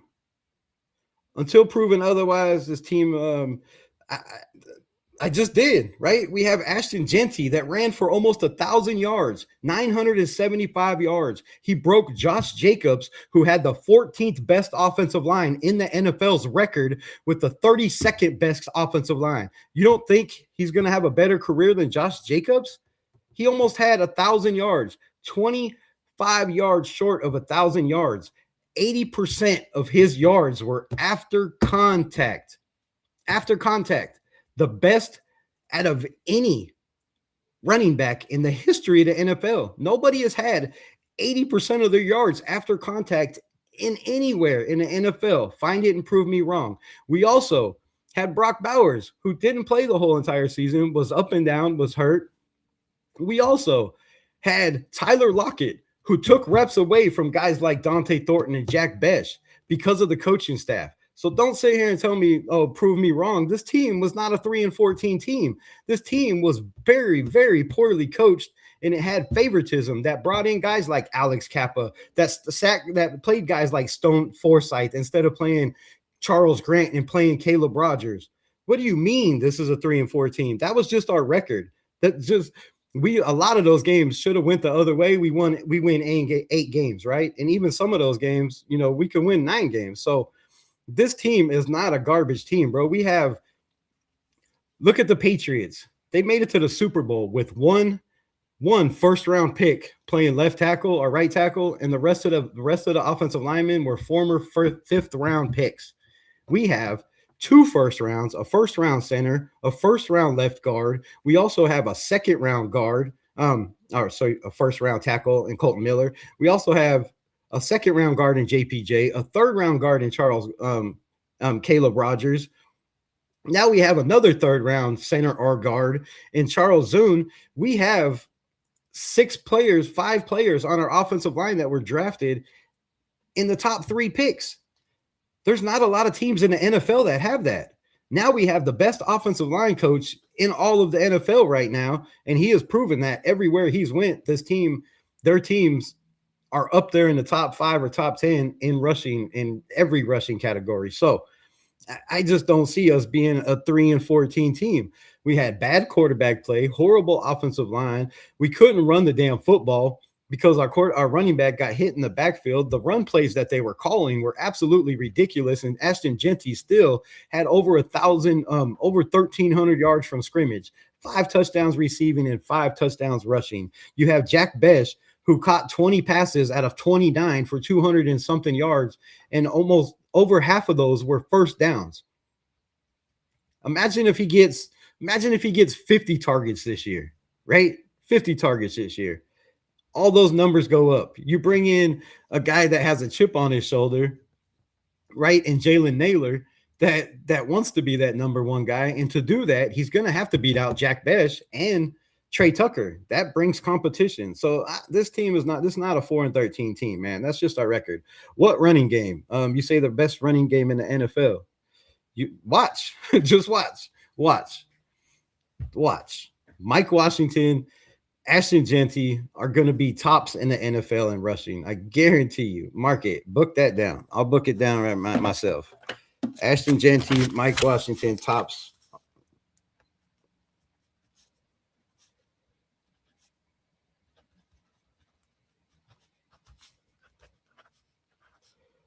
Top 5 rushing attack. Even against the 11 playoff teams we play, bro. Even against those 11 playoff teams. We also have a defense that had guys like guys like Kai Blue Kelly, who took almost all the snaps for the first 9-10 weeks, right? And couldn't cover a blanket. We also had guys like, Devin White, who played pretty well, but was playing out of position and was asked to cover instead of playing the Mike linebacker when he could just get to the quarterback, rush the quarterback, put pressure on the quarterback. So this team was coached horribly, but you can't blame the record of 4-13 on this team, bro. On this team. Come on, man. You know better than that. I don't, bro. I don't. The Jets are cursed, though. We are a shit team until proven otherwise. What? Why is everyone wait? Stop fucking calling me. Damn it. I know you're watching the live. Stop calling my phone. I get it. We are still a shit team until proven otherwise. Why is everyone putting so much pressure on this team to make the playoffs and have 10 wins? We have not even had a real practice yet to have one. You know why? Because we have a team of guys like Thomas Booker. We have a team of guys like Eric Stokes. We have a team of guys like Malcolm Kuntz and Kwity Paye that all have something to prove. Max Crosby, all have something to prove. These guys are tired of losing. Max Crosby has never had the depth on defense as he has right now. If he could stay healthy, that's fine. If he doesn't stay healthy, I think we're still okay. How many times can you say that in the Raiders' history since Max Crosby has been here for 8 years, that if Max goes down, this defense can still be all right? Now, 2 years ago when he got hurt, I thought they played better under AP, but that's, a different story. So I'm not putting pressure on them. This is just my opinion on what games I think we can win and what advantage we have over other teams. And playing the whole AFC, the NFC West, as much as Clint Kubiak did, that's a huge advantage on those 4 games: the Cardinals, the Rams, the Seattle Seahawks. Why are you still calling me? Those are huge, huge advantages. You have guys that are pissed off because they're tired of having different coaches, right?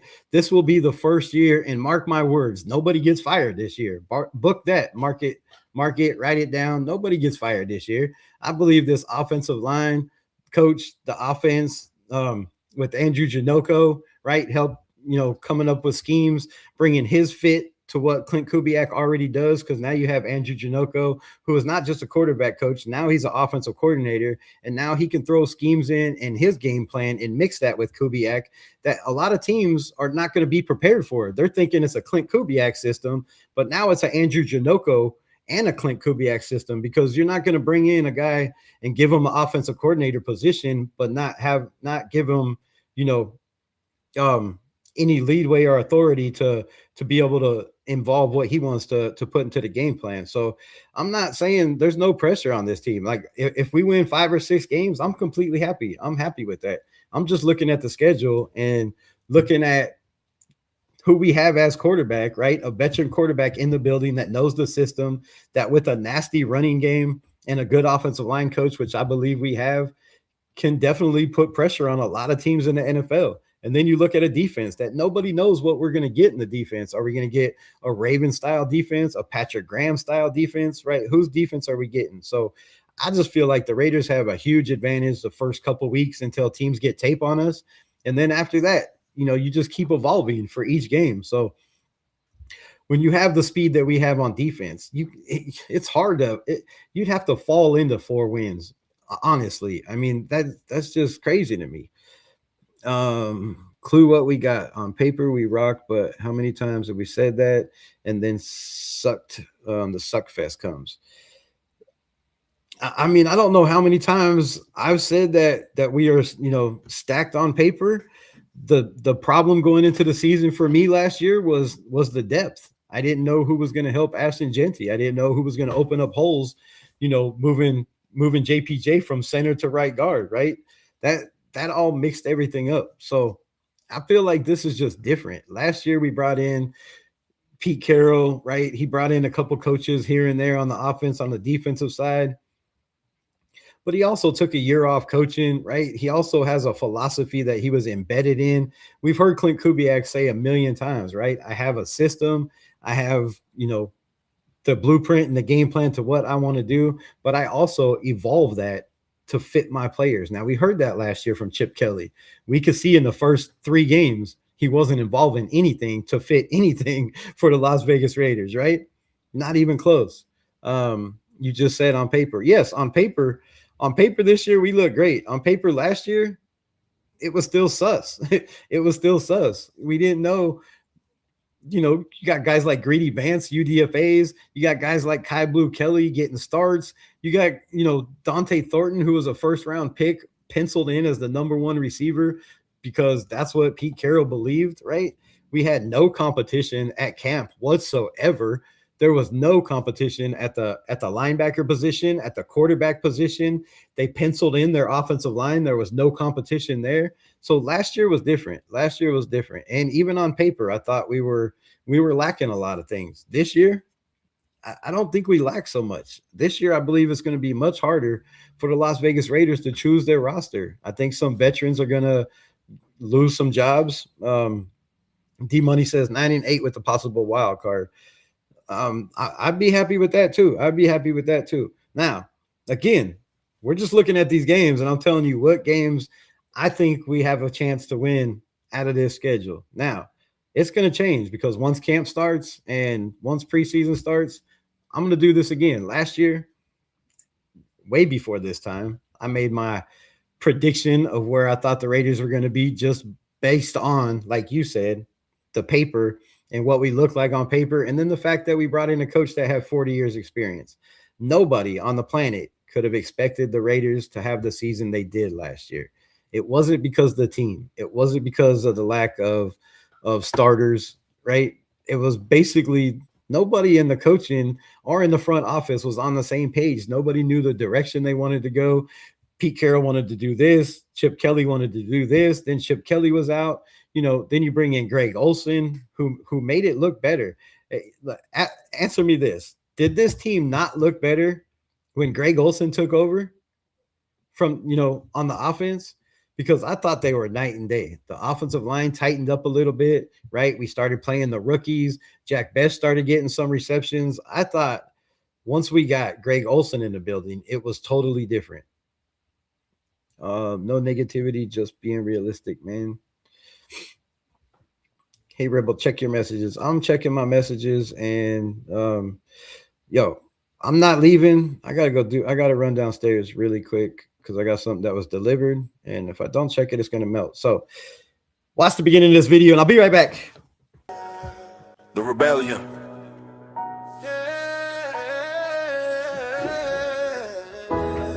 Raiders Unleashed on the screen. Hit that subscribe. It's the RaidersRebel in the building. Silver and black. 2026. Yeah. Welcome to the desert.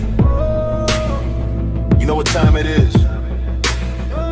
Let's go! Left the bay for the lights, now we lighting up the strip. A legend in the desert, yeah, we built a mothership. No more dirt on the diamond, no more Coliseum rain. Just a blacked out dome where we deal out the rain. We're the villains of the league, always been the outcast. Built on Al Davis Ghost and we're built to outlast. The torch is still burning, it's a lifestyle, a creed. In the city of sin, we're the only ones you need. Silver and black is back, check the throne. The Raiders got a new home in the dome. The nation is rising, we're coming for everyone. Forget the other 31, we're the only ones. Yeah, we're unleashed. Rebel with the vision, Raider nation worldwide. Making that precision, one mission, one pride. Until the game is won, fuck the other 31. We're second to none. Check the box office, yeah, the leadership is changing. All right, my bad.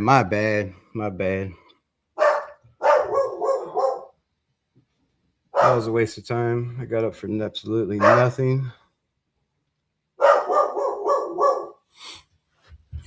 All right, so yeah, man, that's where we're at. I feel like this team was definitely better than what they showed last year.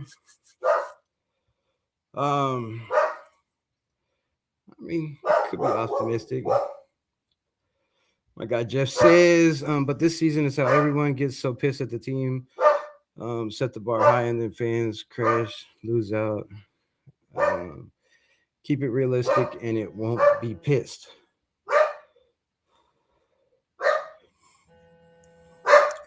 So you saying 4 wins is realistic, but me saying that we have a chance to possibly win 10 games because of the coaching is not realistic? What if we win 12 games? Again, we don't know what this team is going to be. I do know we have a special running back that's going into his second year with the offensive coordinator that loves to marry the run and the pass. I think that changes a lot.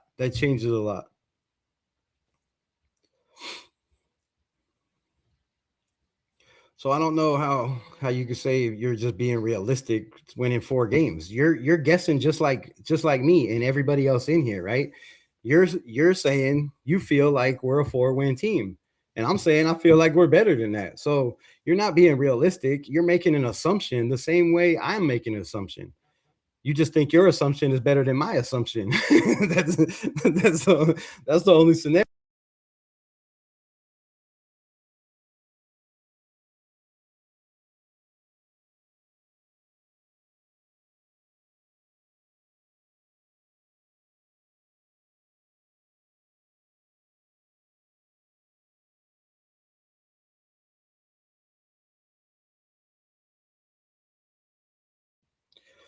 Man, call my damn phone call. When they think, but this is not expectations. I don't have expectations. I'm just thinking realistically. If we get on a run, we have a solid quarterback in Kirk Cousins. I think Kirk Cousins is better than Geno Smith has ever been. Kirk Cousins on his bad season is better than Geno Smith has ever been, right? That's my opinion. Now, if you have that with a running game and a defense, now we don't know what our defense is, right? This defense could be top 10, it could be top 15, it could be top 5. I mean, just look at the weapons they brought in. We got a starter that's probably going to, a rookie second round that's more than likely going to start at the free safety spot. We got a guy that we traded for in Taron Johnson that's not in the building yet, and might save us $18 million if that doesn't work out. So I'm not going to crash if the team doesn't win. I'm just realistically saying I think we have an advantage. I think it's a huge advantage that we don't have a primetime game, right? You don't have any short weeks to have to prepare for a team in 2 or 3 days. You have a full week to prepare for all these teams. I don't like the fact that we have a bye week at week 13, but I do like the fact that it gives us a chance to win our last 5 games. I mean, realistically, if you look at those last 5 games, if you have Mendoza in and this team starts clicking, and then you have a bye week, right? And then you have those 5 games, I really like our chances. You're saying we can't win 4 games. I'm saying we could go undefeated the last 5. Bonix photo is fake. It's not real, by the way. Is it? Is it? I don't know. Do you have a picture of his real leg? Send it to me because I would like to see. Because if it's not, if it's not real, I mean, if it is real, he's got a long way to go. But if it's not, then it is what it is. Everyone forgets that even last year with Geno throwing 1,000 interceptions, the Raiders defense was not bad. Now with new additions, can't wait to see them work. Preach, my guy, D-Money. Preach. That's 100%, bro. 100%. This defense was not bad last year. It wasn't bad. And the offense wasn't bad either, right? Michael Mayer, when Brock Bowers went down, had himself a hell of a game. 89 yards, a tutty, was getting yardage. Imagine what he can do in a Clint Kubiak system with Brock Bowers on the side of him. If you got two tight ends having close to 100 yards a game and a running back having close to 100 yards a game, bro, that's 300 right there. You ain't even counting the rest of the players. Can they do that every game? No. But what they can do is when you double Brock, throw it to Mike Mayer, right? When you start getting to the point where, okay, we might have to start doubling Jack Best a little bit because he's, manhandling guys out there, leaves Brock wide open, right? You might get to the point where, okay, we can't double anybody and we're just playing everybody man. And, everybody's going to eat. If you're telling me you're going man to man with anybody with Jack Best, I'll take that. I'll take that all day. If you're telling me, you're leaving man on man with Brock Bowers, bro, I'm taking that all day as well. So this offense, I feel like, everybody says we need a number one receiver, right? You got to have that guy to stretch the field. But how do we know we don't have that, right? We're just assuming, right? The schedule is out. We haven't seen any practices. We haven't seen anybody, but I'm going off of what I seen last year, how the players played, how those players have taken another step, how they're going to get better coaching, how they're going to get better, fundamentals, which was a big problem last year. Guys trying to catch the ball like this, catching the ball like this. All that matters. And I think when you change the culture with discipline like we have, I mean, the fact that you have to earn your shield, and I know you're probably against that too, and a lot of people are, oh, what is this, high school, having to earn your shield? But hold on, we're missing the big picture here, right? It's the point of putting in your head and putting in their head that if I screw up, I'm not getting this shield, right? I'm not earning it, right? A lot of people are like, oh, but the veterans shouldn't have to do that. Max Crosby shouldn't have to earn his shield. It's not about earning your shield. It's the point that they're making you prove and work harder to think that you're getting your shield. Everybody's going to get their shield unless you get cut, right? They're not saying like, oh, you're going to earn your shield. One day we're going to give it to this guy because he did better than everybody else. You put your sticker on, nobody else has their stickers. I just don't feel like it's like that. I feel like it's you earn your shield by making the team. When everybody makes the team, then they get their shield, right? No reason to have shield on helmets for guys that aren't going to be here. So I like that mentality, right? Whether people think it's, a high school thing or not, I feel like it's a way to get guys to play together, to bond together, and to pick up what your coach is putting down, right? Show them that you believe in them. MF got the first pick. Now all of a sudden they're in the playoffs. Raiders fans are special. Appreciate you. You're special too. Not to me, but to somebody. What we got? I hear you, Jeff, but we have to admit this regime was built. The regime they're building looks like it's the beginning done the right way. It gives me plenty of optimism that we will be way better than previous years. And way better is 6 games. I mean, way better would be a 6-game win, right? We won 4 games the year before, 4-13, and then 3 games this year. So it's not hard to have an improvement.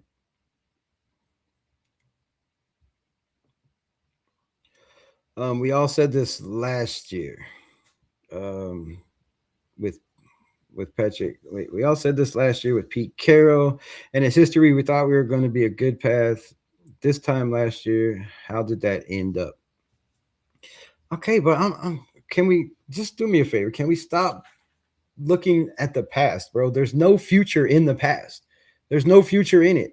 So if we constantly live in the past and say, this is the team of old, and this team has to be like the team of last year or the team before or the team before that because that's what we were. No, there's no growth. There's no fucking evolution or development in that. Stop looking at what we were last year because you can't take that picture of last year. The rookies didn't get to play. The guys that should have got the ball didn't get the ball. The guys that, should have had help not carrying the load all the time and not getting hit in the backfield didn't have that opportunity. They didn't play guys like Raheem Mostert, which, I mean, what do you get, like 20 carries the whole year, right? That's not helping. So we can't blame bad coaching and bad decisions on all the players in the building, because not all the players were bad. I mean, there was guys sitting on the bench that should have been playing, like probably Charles Grant, like Caleb Rogers. Both of those guys should have been playing over Stone Forsythe and Alex Kappa. We know that, right?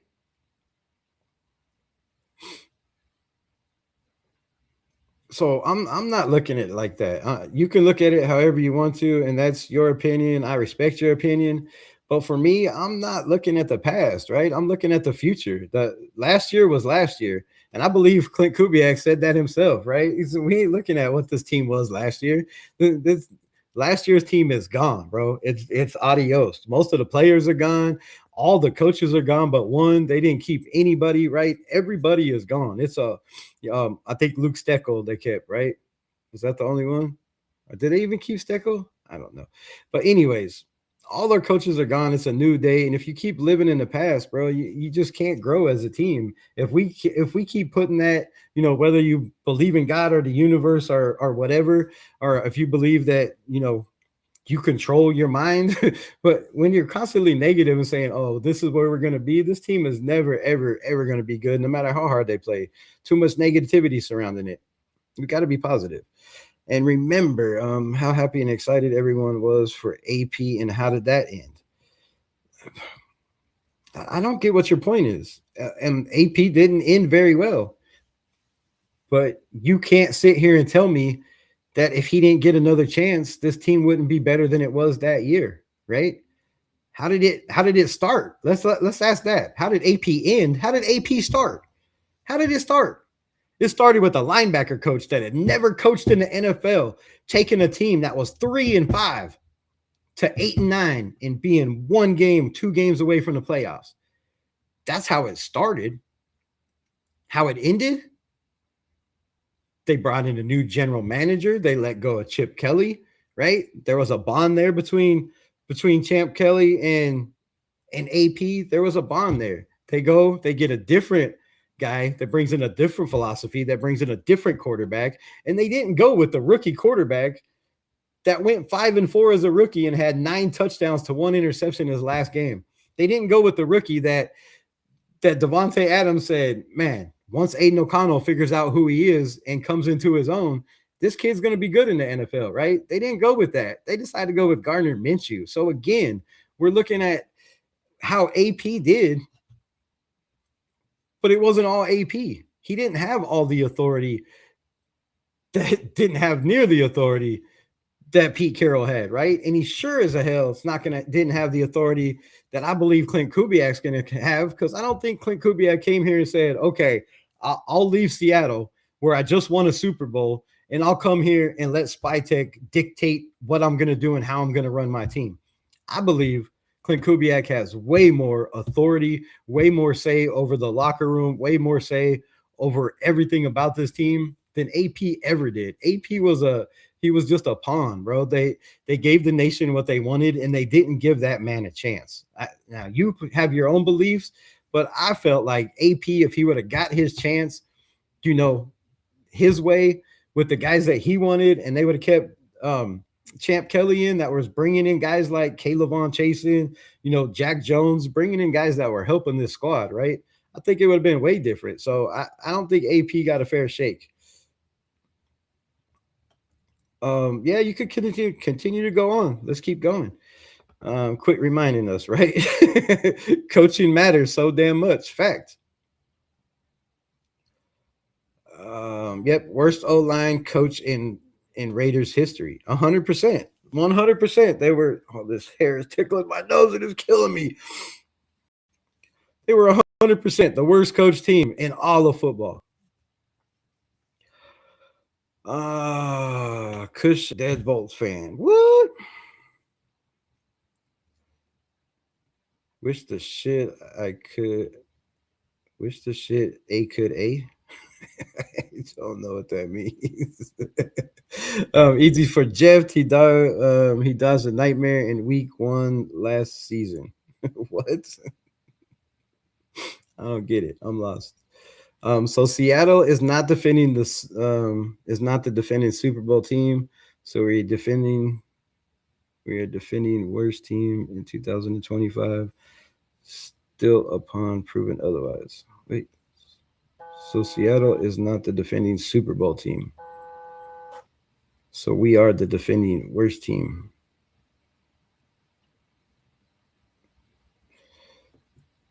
Oh, I get what you're saying. So Seattle didn't win the Super Bowl, and we're not the worst team until proven otherwise, right? I got you. I got you. I guess it comes down to your preference and proven others. Go check that dog. I already checked the dog. So from OT and mini camp, um, you think we're great and ready to win 10 games. No, see, I didn't say that. I never once said we were great. And I never said once we were going to win 10 games. I said this was my prediction of games that I think we could possibly win. Possibly. Now, possibly means you have to have everything go right, right? You have to have the ball bounce your way. You have to get some calls. You have to have a little bit of luck, right? And for last year, that team was the Patriots. We beat them the first year of the season. They were also a 3-win team the year before. And guess how many games they won the following year with a new head coach, with a new offensive coordinator, with a system that everybody bought into. You can't tell me the New England Patriots roster was even a top 15 roster in the NFL last year. If you want to, you can pull up on the channel. We will set up a live one of these days and we will debate all day long, Jeff, if you would like. You can't honestly tell me that Seattle on paper had a top 15 team. I mean, maybe Seattle didn't even have a top 15 team on paper. I don't think. But the New England Patriots sure the hell didn't. That roster did not look like a Super Bowl team. They had some luck. They had some things bounce their way. They had some teams in front of them get hurt, lose some players, lose some key players, right? That's what it takes to have a winning system. I'm not saying that we're good enough to go out there and win 10 of these games. I'm saying you're going to have things happen, right? Also, I'm saying we're going to play 2 quarterbacks. That's going to be a big shock for a lot of teams. I think Mendoza plays this season, whether it's week 8, whether it's after the bye week, that's going to be, right? Teams are going to be every week wondering, are we preparing for Mendoza or Kirk Cousins, especially after a loss? The Raiders don't have to announce, hey, we're starting, we're starting Aiden O'Connell or we're starting Fernando Mendoza. We can catch teams off guard. OTA minicamp. Coming out of break. You guys are so off base way too early in the season. So from OTA as a minicamp, you think nah. So see, no. I feel like you can only be bad for so long. Same thing I said with Kansas City last year, right? You can only be good and have a dynasty for so long. Eventually, that dynasty is going to crumble. I had the Chiefs winning 7 games last year. What'd they win? 6? So, and looking at the Chiefs roster, if you looked at that on paper, you're thinking, damn, this is a 12-win, 13-win team, and they're going to win the division. But they didn't. They had problems. Their running game was not so good. Losing Snead did not help them, right? Then you get your quarterback hurt, right? Things go wrong. That's what happens in the NFL. So if some of these things happen, we don't know if if Sam Darnold will be the quarterback when we play Seattle. We don't know if Matthew Stafford is going to be the quarterback when we play the Rams, right? It could be the quarterback they just drafted. We don't know. We don't know who's going to get hurt in these games, right? That's why you predict and, make assumptions of where you think this team's going to be. And that's why if you're smart, unlike me, you'll do 2 breakdowns, unlike last year where I just stuck to the 12-5 and stuck to the 12-5 and stuck to the 12-5. We got good ingredients, but the recipe has not yet been proven. 100%.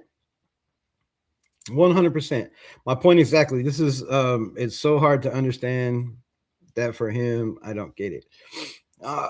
How's okay. I see you. But it is what it is. It is what it is. Exactly. We have the ingredients, but the recipe has not yet been proven. But that recipe has seemed to been proven for Clint Kubiak everywhere he has gone. It has been proven in his offense everywhere he has went. Now, we could say the same thing about Pete Carroll, but the difference is one is 39 years old and the other was 78, right? There's a big difference. One is stuck in his ways, one is still evolving. So,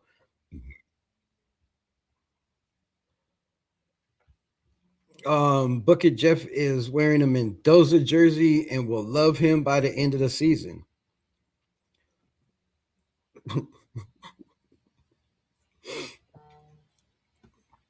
I mean, I don't know. It's going to be hard for some Raider fans that, when Mendoza starts winning to make their point of why we shouldn't have drafted him first overall, right? Just like Ashton Genty last year, he shouldn't have been drafted sixth overall. I think he made a very good point with the worst offensive line in the NFL that you draft guys like that when they're available, right? So Willie Ware Joe's, I don't know. I can claim whatever I want, just like you claim you win 10 wins. Facts. I didn't say you couldn't. Not everyone gets on the bus at the first stop. Shout out my guy Frank Weber in the building, right? Not everybody gets on the bus in the first stop. But I guarantee you, when this team starts picking up momentum and steam, everybody will be on that bus. Everybody will be on that bus. No one gets fired is the first thing you said that makes sense, that I have to agree with. This is the problem, Jeff. You don't have to agree with shit I say, my brother. You don't have to. That's you don't have to agree. I'm not up here. What I got nothing over here. Yeah. Bro, I'm not up here doing this shit. You're getting sleepy. You will now listen to everything that Raiders Rebel has to say. You will believe it. Come on, man. I ain't trying to convince you. I ain't trying to convince you with shit. I'm giving my takes. Remember, not all great coordinators become good head coaches. We have all heard that song and watched that movie. 100%. 100%. And he might not be a great coach. He might not be. But from what we've heard so far, from all the players that have talked about him, says he's a man of very short words. You know what that tells me? A man of very few words. He must be from Missouri, right? The show me state. He ain't about talking about it. You don't talk about it, he be about it. So Clint Kubiak is a man of very short words because he believes in what he does and he knows that his system works. So will it work as head coach? I mean, we don't know. We'll have to wait and see. And he could be a flop. He might be the worst coach in the history. And, the one thing that I said that Jeff agreed with might be the one thing I was wrong about. Maybe he gets fired at the beginning of the season. We don't know. Frank True, but then you have to run the next stop and catch the bus. It'll be raining cats and dogs chasing Chase if you bites you in the ass while you're running to the next stop. 100%. The making sense again, LOL, stop it.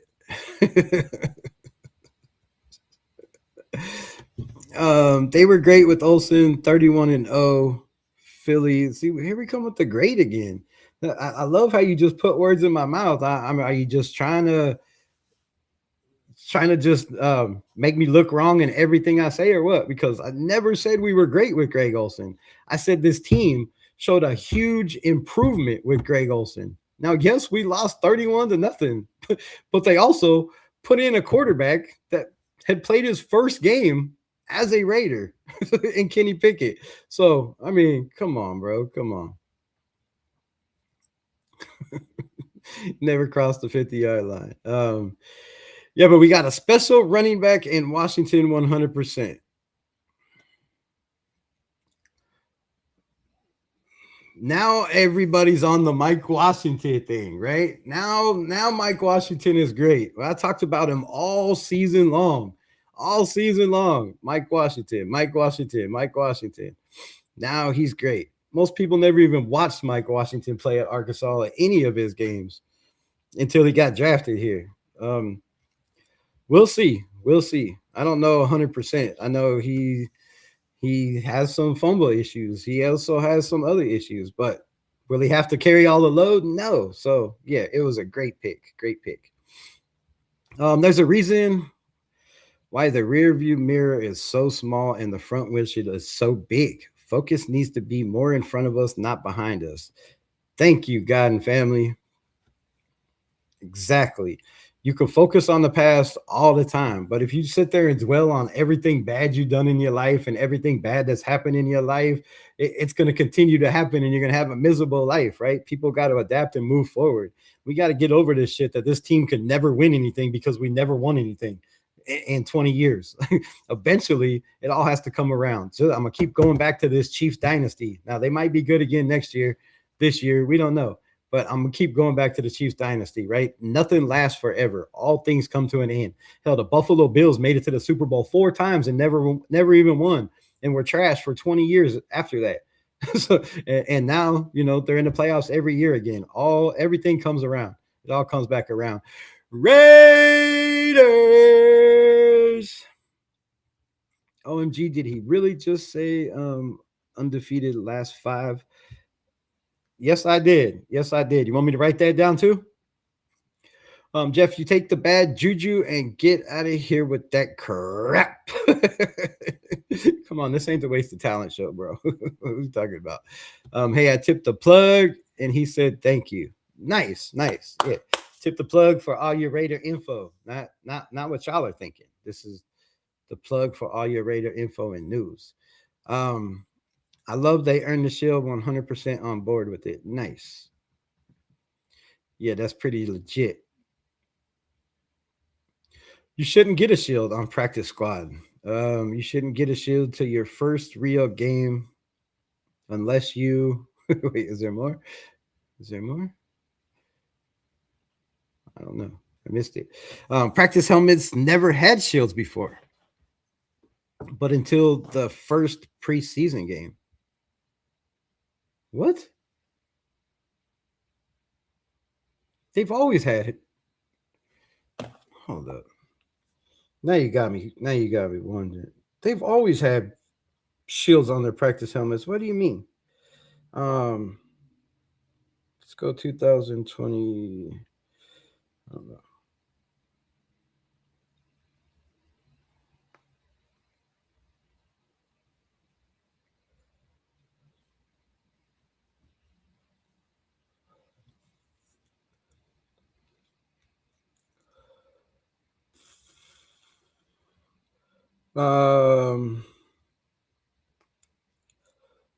Yeah, bro. Every video.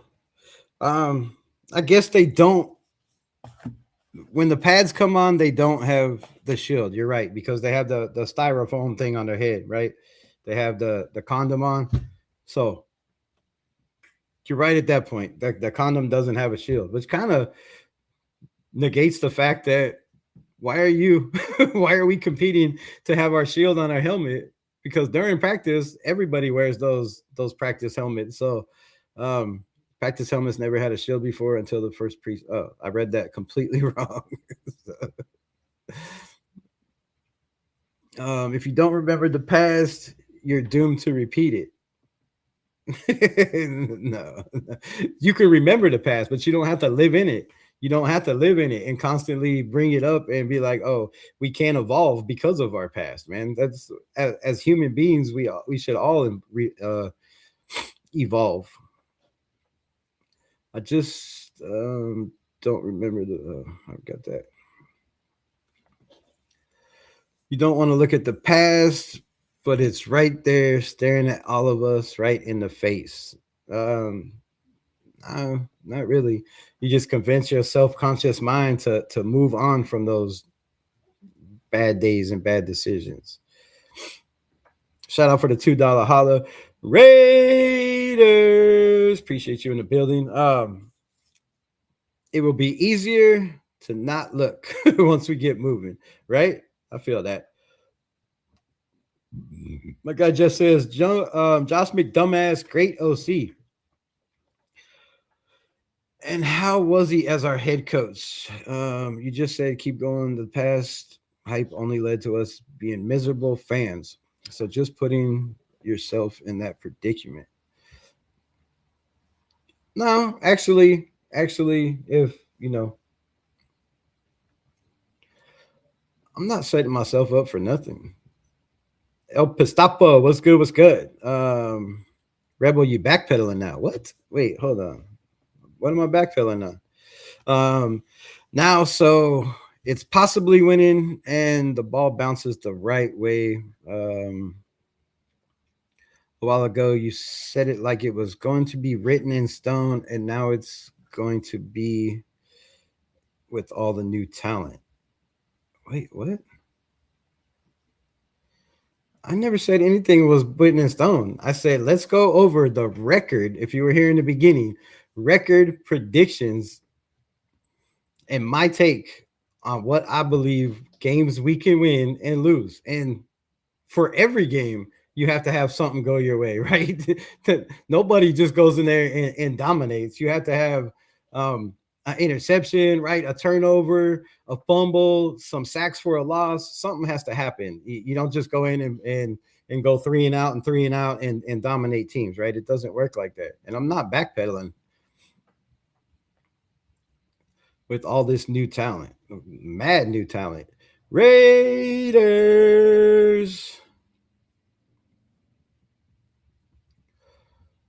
Football in the building. Do we have the ingredients? Let Spy Tech chef cook the meal. The meal's not ready. It might be raw. It might be raw. We don't know. We don't know, right? The meal could be raw, but it could also be cooked, right? If you watch the live I did a couple weeks ago, I broke down every team in the NFL for the last 25 years that has had a first year rookie quarterback and a rookie first time head coach. First time rookie quarterback and head coach changed losing teams record by 63%. Having a first time head coach and a first year quarterback rookie changed their winning percentage by 63% out of the 12 teams in the last 25 years that have had a first year head coach and a first year quarterback. Those are stats that you can't just overlook. So the ingredients are there. Are we still missing a couple pieces? We won't know until preseason, right? We won't know until we get the pads on. But that's just going to show, what guys are making flashes. It's not going to show what our offenses look like or what our defense is going to look like because they're not going to show any of that early. I hope Mendoza lights it up when he gets his chance. Why would I want to see him fail? If he fails, the team fails, and I don't want that. I mean, I hope not. That would be shitty. That would be shitty. Shout out for the $2 holla. Let's go. Let's go. Write it down. We're going to write it down. Raiders record this year will be 7-10. Okay. Can't be mad at that, Gabe. Can't be mad at that at all. You want me to book it and write it down? Because I will. You can leave the past in the past. Right? Right? There's no future in the past. Raider Nation, what up? Tamar, what's good? What's good?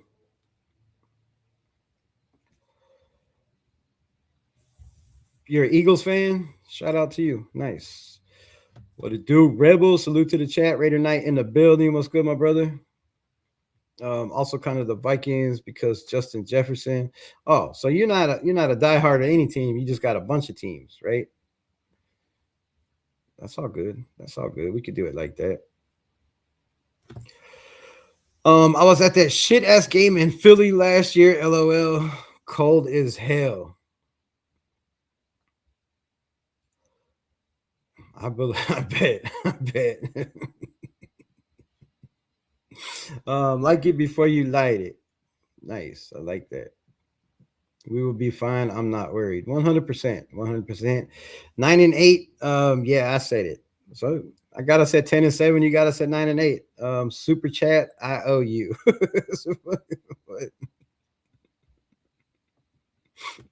Shout out my guy. You don't owe me nothing, my brother. You don't owe me shit. All right, let's see if I can pull up this damn. No, not a video. Shit. Let me pull up the schedule and let's go over it and look at it. I think I finally got it. Forgot I was downloading it and all that good stuff. It is so hot in here. I am sweating my ass off. All right, this is it. All right, this is what I got. This is what I got. Processing. All right, so we have fucking setting up tailgates and blizzards is the worst. I could imagine, bro. Could imagine. At least people, I wouldn't be drinking beer. I'd be drinking hot chocolate or coffee. All right, so this is what I got, man. We go the Dolphins, week 1 at home. That's a dub. We go to LA and we finally get the monkey off our back and we win a game in SoFi and we beat the Chargers.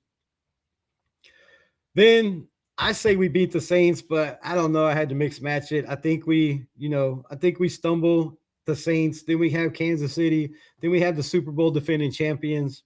I think either one of those games could go either way. I have us losses at all of those. And this probably will change. We'll probably do it a couple more times, I'm sure, before the season starts, unlike last year where we just did it once. But the Buffalo Bills game, I feel like we finally have a defense that can commit turnovers. Josh Allen loves to commit turnovers, right? He's great at fumbling the ball and throwing interceptions at the most timely positions. So I'm hoping, I'm praying. I got a win in Buffalo. And then the Rams game, I think, comes down to 3 points, right? I think it's a close game. But we win, right? We win by probably I'd say a field goal. Wouldn't be surprised if it, 7 or less. Then we have the Jets at home. That's a dub. All right, we go to the Jets. Back-to-back road games. I think that's rough. I have us beating the 49ers, but it could be the 49ers, it could be the Rams, or it could be the Seattle Seahawks. I have us winning one of those games, and I explain the reasons why, right? When you have a guy like Clint Kubiak that was 4-2 in the AFC West last year or in the NFC West last year, Clint Kubiak in Seattle was 4-2, so he knows how to beat those teams. Also, he played 2 of those teams in the playoffs, and beat both of those teams. So he was actually 6-2, or he played 3 of those teams in the playoffs. Sorry, 49ers, Rams, 49ers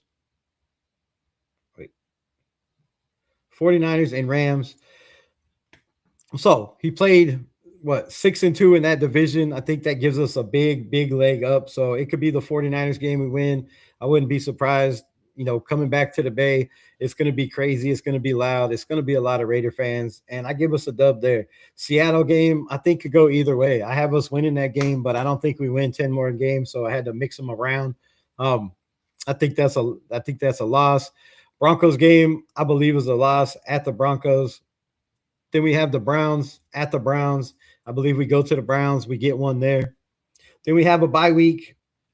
And whether it's Mendoza at week 8, right, or whether it's Mendoza here on out, I think we lose to the Chargers. They get payback for us beating them in the first game. They finally put it all together. The team starts to gel. Maybe not, and maybe we win that. And then the Broncos, we break the streak, right? They beat us the last 4 games in a row, and then we lose earlier to them, so that would be 5 games in a row. I see us breaking that streak with the Donkeys and winning that game. And then we go on a run, man. I see us getting the last 4 games. So I have us the Broncos, the Titans, the Cardinals, and the Chiefs in the last 4 games, and that puts us at 10-7. That's where I'm at. That's where we're at. What's going on with Tyron Johnson? Tyron Johnson has $18.4 million on his contract, but only 1.7 of that was guaranteed for his 2-year deal. The rumors are, and the little birdie in my ear says, he wants guaranteed money. The Raiders are in a position where they can give him the guaranteed money, right, and not be a problem. But I feel like there's a problem with him wanting the guaranteed money because he signed the contract, and now that he sees that we drafted a safety that could probably compete for his job, or 2 safeties that could probably compete for his job, right? And a corner that could probably compete for that slot position if he wants to play there. Now the man wants guaranteed money, and I just feel like the Raiders aren't aren't down with that. So I would be surprised if Teron Johnson ends up playing for the Raiders this season, if things don't work out. Now, it's not mandatory meetings, right? It's voluntary, but not showing up to Raiders voluntary meetings, I believe.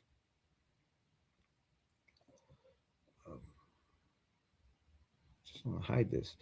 I don't know what happened, but showing up to not showing up to voluntary meetings, I believe is a problem. It shows the guys that want to be here, right? There's a lot of guys that aren't making guaranteed money that also, are showing up and doing what they're supposed to do. So I wouldn't be surprised if the man gets moved.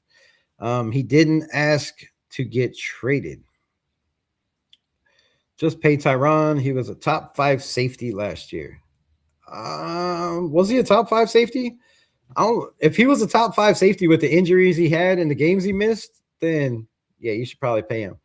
But with the injury history, and they're paying him $9 million per season, right? 18 plus million for 2 years. I don't really feel like you need to pay Teron Johnson that much money when you have Stukes, right? You have Trayvon Stukes. Just put him out there. Go with the rookie from the jump. But if Teron Johnson does play, that makes our defense even better, right? Having that veteran leadership. I just don't know how much money he wants, what he's asking, or how much guarantees. And I could see that being, ended up being a problem for the Raiders this year.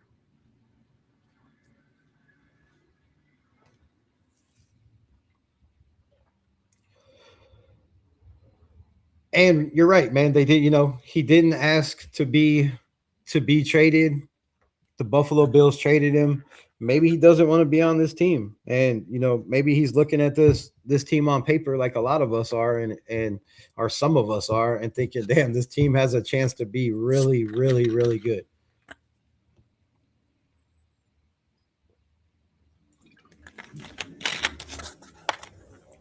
Last year, we had a problem getting pressure on the quarterback. We had a problem stopping the run to the outside. This year, we have linebackers that can get to the hash marks, that can get to the numbers, stop those runs to the outside. We have Thomas Booker that's coming back in his second year, right? Go watch his interviews. Has a lot to say. I think he's going to be a huge, huge leader and a captain on this defensive line and help, get this going. I wouldn't be surprised, if Adam Butler, if they decide to move on from him, if some of these young guys step up. So I believe we have a faster defensive line unit. I guarantee we have faster linebackers that can cover. And I guarantee you we have a faster secondary and safety room, right? All of our corners are in the 4.3s. We have safeties that are, 4.4, right? Way more speed on the back end. So I feel like if you look at the Raiders last year, their biggest problem was giving up huge yardage in zone, right? They didn't have the guys that had the recovery speed that if they got beat or if they missed an assignment, they could still get back and make a play on the ball. This year we have that, right? This year we have linebackers that can get through the gaps, right? They can get to the A and B gaps. They can put pressure on that run game, put pressure on the quarterback. Last year we didn't have that. If you look at Landon Roberts, I mean, I don't know how many pressures he had, but I want to say it wasn't a lot, right? It was not a lot. Salute to daughter, her graduation from school on Tuesday. Proud daddy. Nice. Salute to your daughter. Congratulations on the graduation. I'll send you a Raiders Unleashed shirt. But yeah, man, I bet you are a proud daddy. I can only imagine. My baby girl graduated from the U of A, University of Arkansas. Damn, it's been a minute. I want to say 5 years ago. So yeah, very, very proud moment.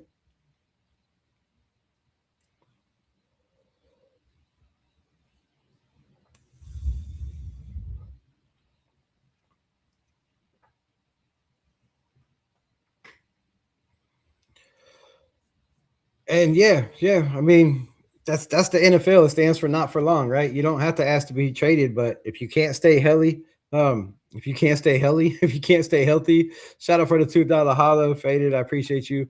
Raiders.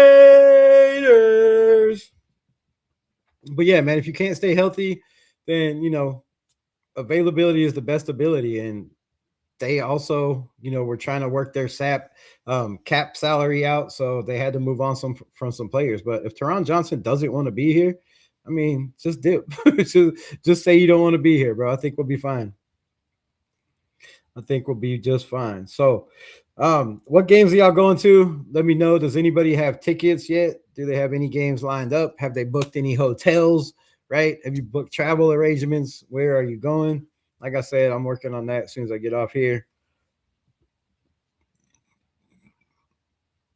You're gonna cry like Derek Carr? Hey, man. It takes a real man to cry, bro. It takes we're taught our whole lives that crying makes you weak. But yeah, when you watch your daughter get married, or when you have to give her away, or watch her graduate, when you see your kids accomplish things or shit like that, it's hard not to. It's hard not to.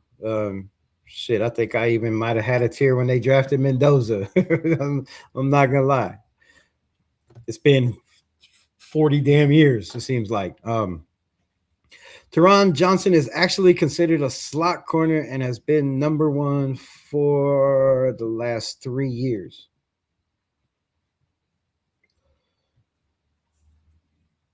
Well, then he better bring his ass back.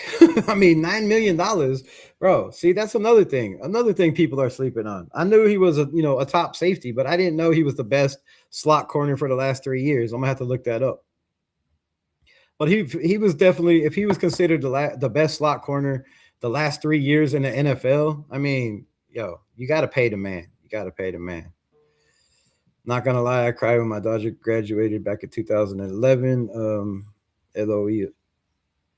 I'll be at New England and the Jets. Nice. Maybe one other game. Yeah, I'm working on the home opener. The time frame for me is just rough. I don't know. I think I want to get to a preseason game in Houston, because that's not too far. I can make that. The Kansas City game.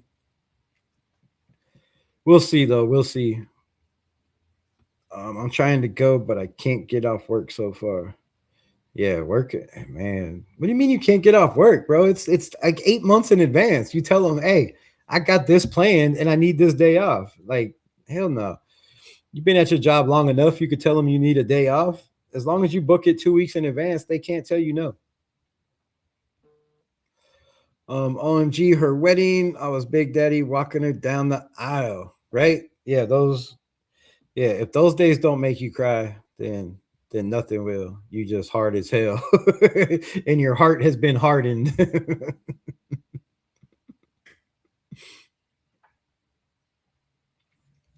So yeah, man, that's where we're at. I feel like this year is gonna be special. I think we're gonna surprise some teams. We're gonna have some struggles. That month of October right there, as you can see on mine, I didn't have us winning any of those games, right? I changed my mind. I had us winning the Kansas City game and losing the Saints game, but I flip-flopped that because that's one of the roughest schedules in football, man. And one of the roughest schedules I might ever seen in football in October. We play 4 teams that are all playoff teams, and I think that decides our season. So if we come out of that, that month of October with only 2 losses in that 4-game stretch, I think we're set up pretty damn good for the rest of the season. 100%. Raider Paul in the building. Raiders.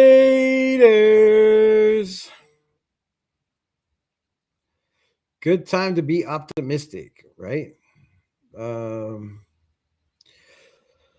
going to LA week 2. That game would be fun as hell, bro. I haven't been to a SoFi game. I haven't been to SoFi Stadium yet. I don't know. I can't afford, honestly, to go to the games I want to. So I'm gonna have to grow this channel more. Something. Start selling t-shirts. I don't know, something. But I I don't know. We haven't had a home opener since 2021 in Las Vegas. You know, I don't really give two shits about the Miami game, but it's just a home opener fact, right? The fact that it's been since, you know, the first year we were in Vegas or the second year we were in Vegas that we've had a home opener with the vibes being different. I think that kind of kickstarts this season, right? If you win that game, if you get some motivation, I think it puts us in a good spot. So I'm gonna have to make a choice, bro. Make a choice. The home opener would be nice, but seeing us beat the Chargers in SoFi would be amazing. Your first time going. Wait, my first time going. Everyone going. Damn. I think it's very possible we could lead the league in rushing this season. I like that. Hot take. Hot take. Very hot take.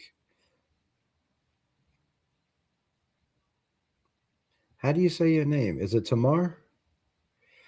I don't want to get it wrong. You got that video yet?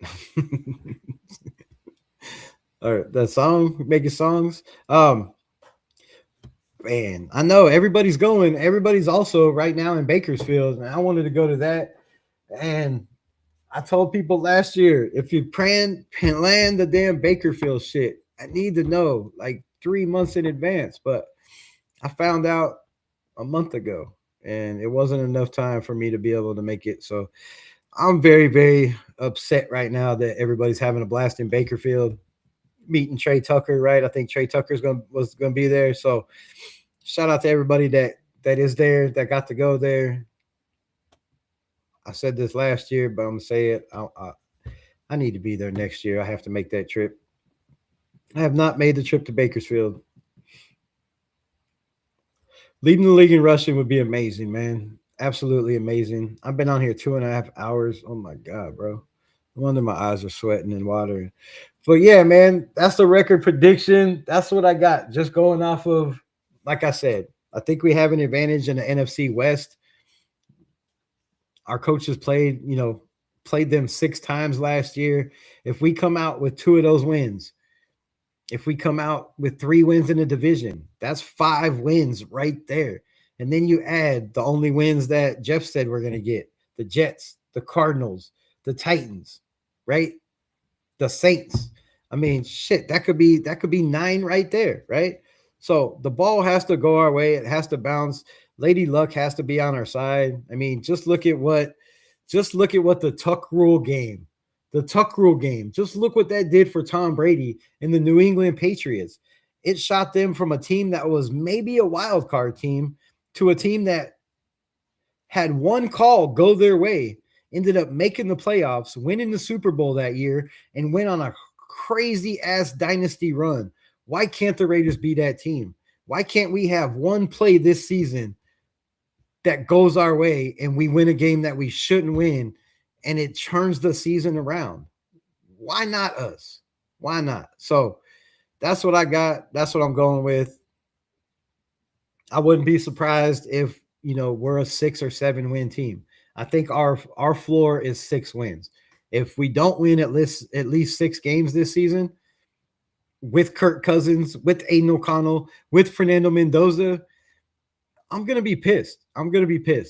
Really. I feel like we should win 6 games. Even with the schedule, you got to win some of those. And pull some off. So I will be highly upset if we don't win 6 games. If we win 4, there's going to be riots. There's going to be riots. They did Mendoza dirty, giving him a small helmet in the NFP. Right. So I'm glad you brought that up, dude. I'm glad you brought that up. I thought I was the only one Raider night. So did y'all see the picture of Fernando Mendoza? The helmet looked like it didn't even fit his head, bro. It looked like he took a little grade school kid's helmet and tried to squeeze it on his big ass head. If they make him play with that, bro, he might not play in the NFL very long. So I don't know what the NFLPA did with the damn helmet. I thought he already tried one on and fitted one. You should have carried that on the plane with you, because whatever they gave you was absolutely horrible, bro. Horrible.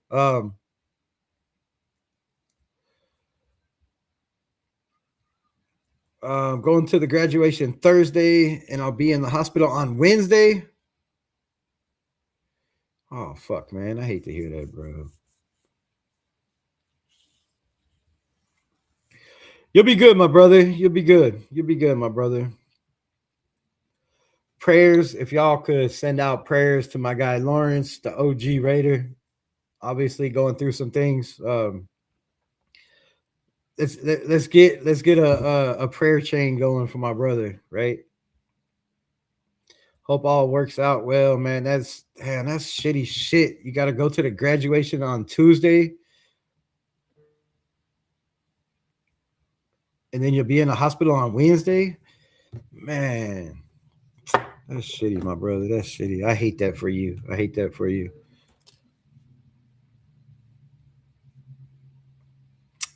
Well, my day just went to shit. Man, I hate hearing that, my brother. I hope you're good, dog. I really do. Whatever you're doing, stop. If it's energy drinks, if it's soda, if it's smoking, stop, stop, stop, stop, stop, my brother. Prayers, prayers. You'll be all right, though. You'll be all right. You'll be all right. The heart could be fixed.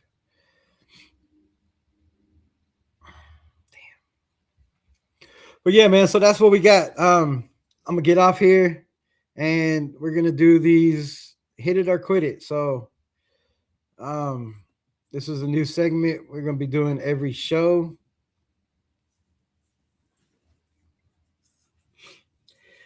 Hit it or quit it, right? Would you hit it or would you quit it? Is that gonna keep going? Is it on loop? What's going on here? Pause. All right, that's way better. Whew, that was driving me nuts. All right, so the options are hit it and quit it. And before we do that, drop your final record prediction in the comments. It won't be final. I'm not going to hold you to it. I'm not writing it down on the list like I did, some other things. So don't be scared. Write down your final predictions, and you could change it at any time, right? Preseason hasn't started, nothing started, but write those down, get them in. So the first question is hit it or quit it. Clint Kubiak will win. I guess that should say coach of the year, not if the year. Let me change that real quick. It look like I know how to spell. All right. I think it's changed. Hit it or quit it. Clint Kubiak will win coach of the year this season for the Las Vegas Raiders. Let me know. Let me know. Let me know. Put HI for hit it and put QI for quit it. If you don't think he's going to be in the running or doesn't get coach of the year, drop it in the comments.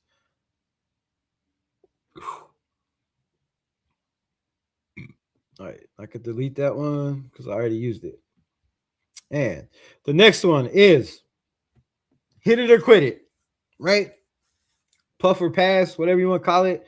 Hit it or quit it. Fernando Mendoza will start before the bye week. The bye week is week 13. Fernando Mendoza will start before the bye week. Hit it or quit it. HI for hit it. QI for quit it. Let me know how you feel. Do you think Mendoza starts at all this season? Does he start week 8 like I predicted? If Kirk Cousins struggles, let me know. Let me know. What do you have? Hit it or quit it. Fernando Mendoza will start before the bye week. Hit it or quit it. And then the last one, and this one's for Jeff, my brother. The Raiders will win 10 games this season. Hit it or quit it. You don't have to reply. I already know your answer. But but for real though, the Raiders will win 10 games this season. HI for hit it, QI for quit it. Let me know your answer. Where are you at? Do you believe? Do you not believe? Has my thing not been running the whole time? Wait, where's my checker? Oh, that's some bull hockey. Thought it was started. All right, so that's running. There's all the links. Let me know, man. Hit it or quit it. What you got on those three things? Yes, no, maybe so. 3 hours and 40 minutes, man. I appreciate everybody in the building. The first one, we have Clint Kubiak, Coach of the Year. I believe that's what we're talking about. We got a hit it for Frank Weber, a hit it from Lawrence. And then the next question will be, what was the next question? I forgot.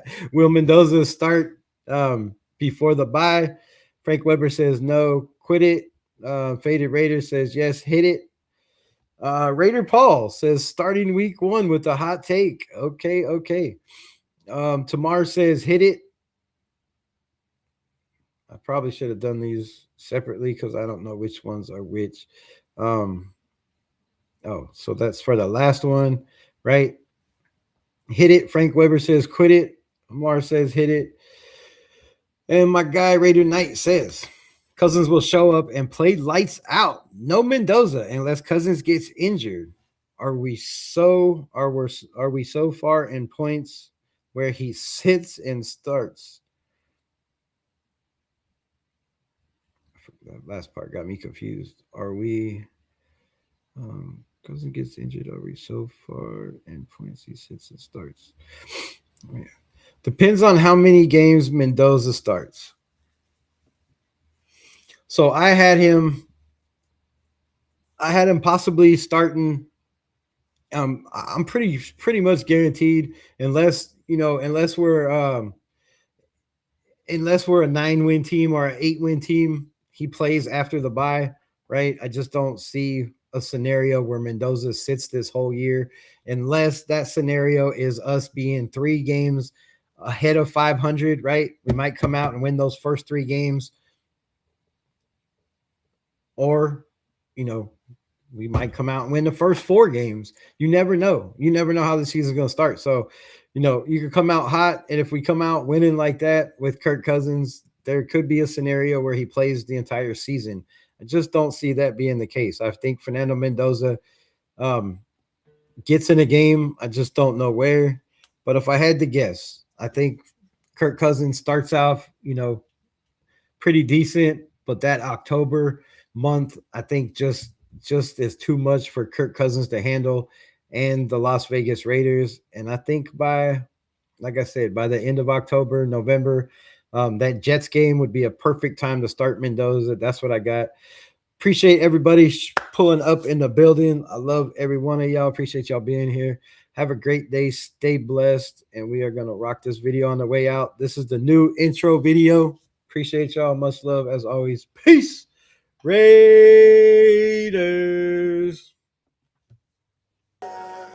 The rebellion. What y'all think about the video?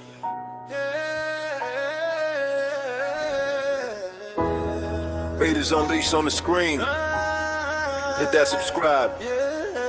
It's the RaidersRebel in the building. Silver and black. 2026.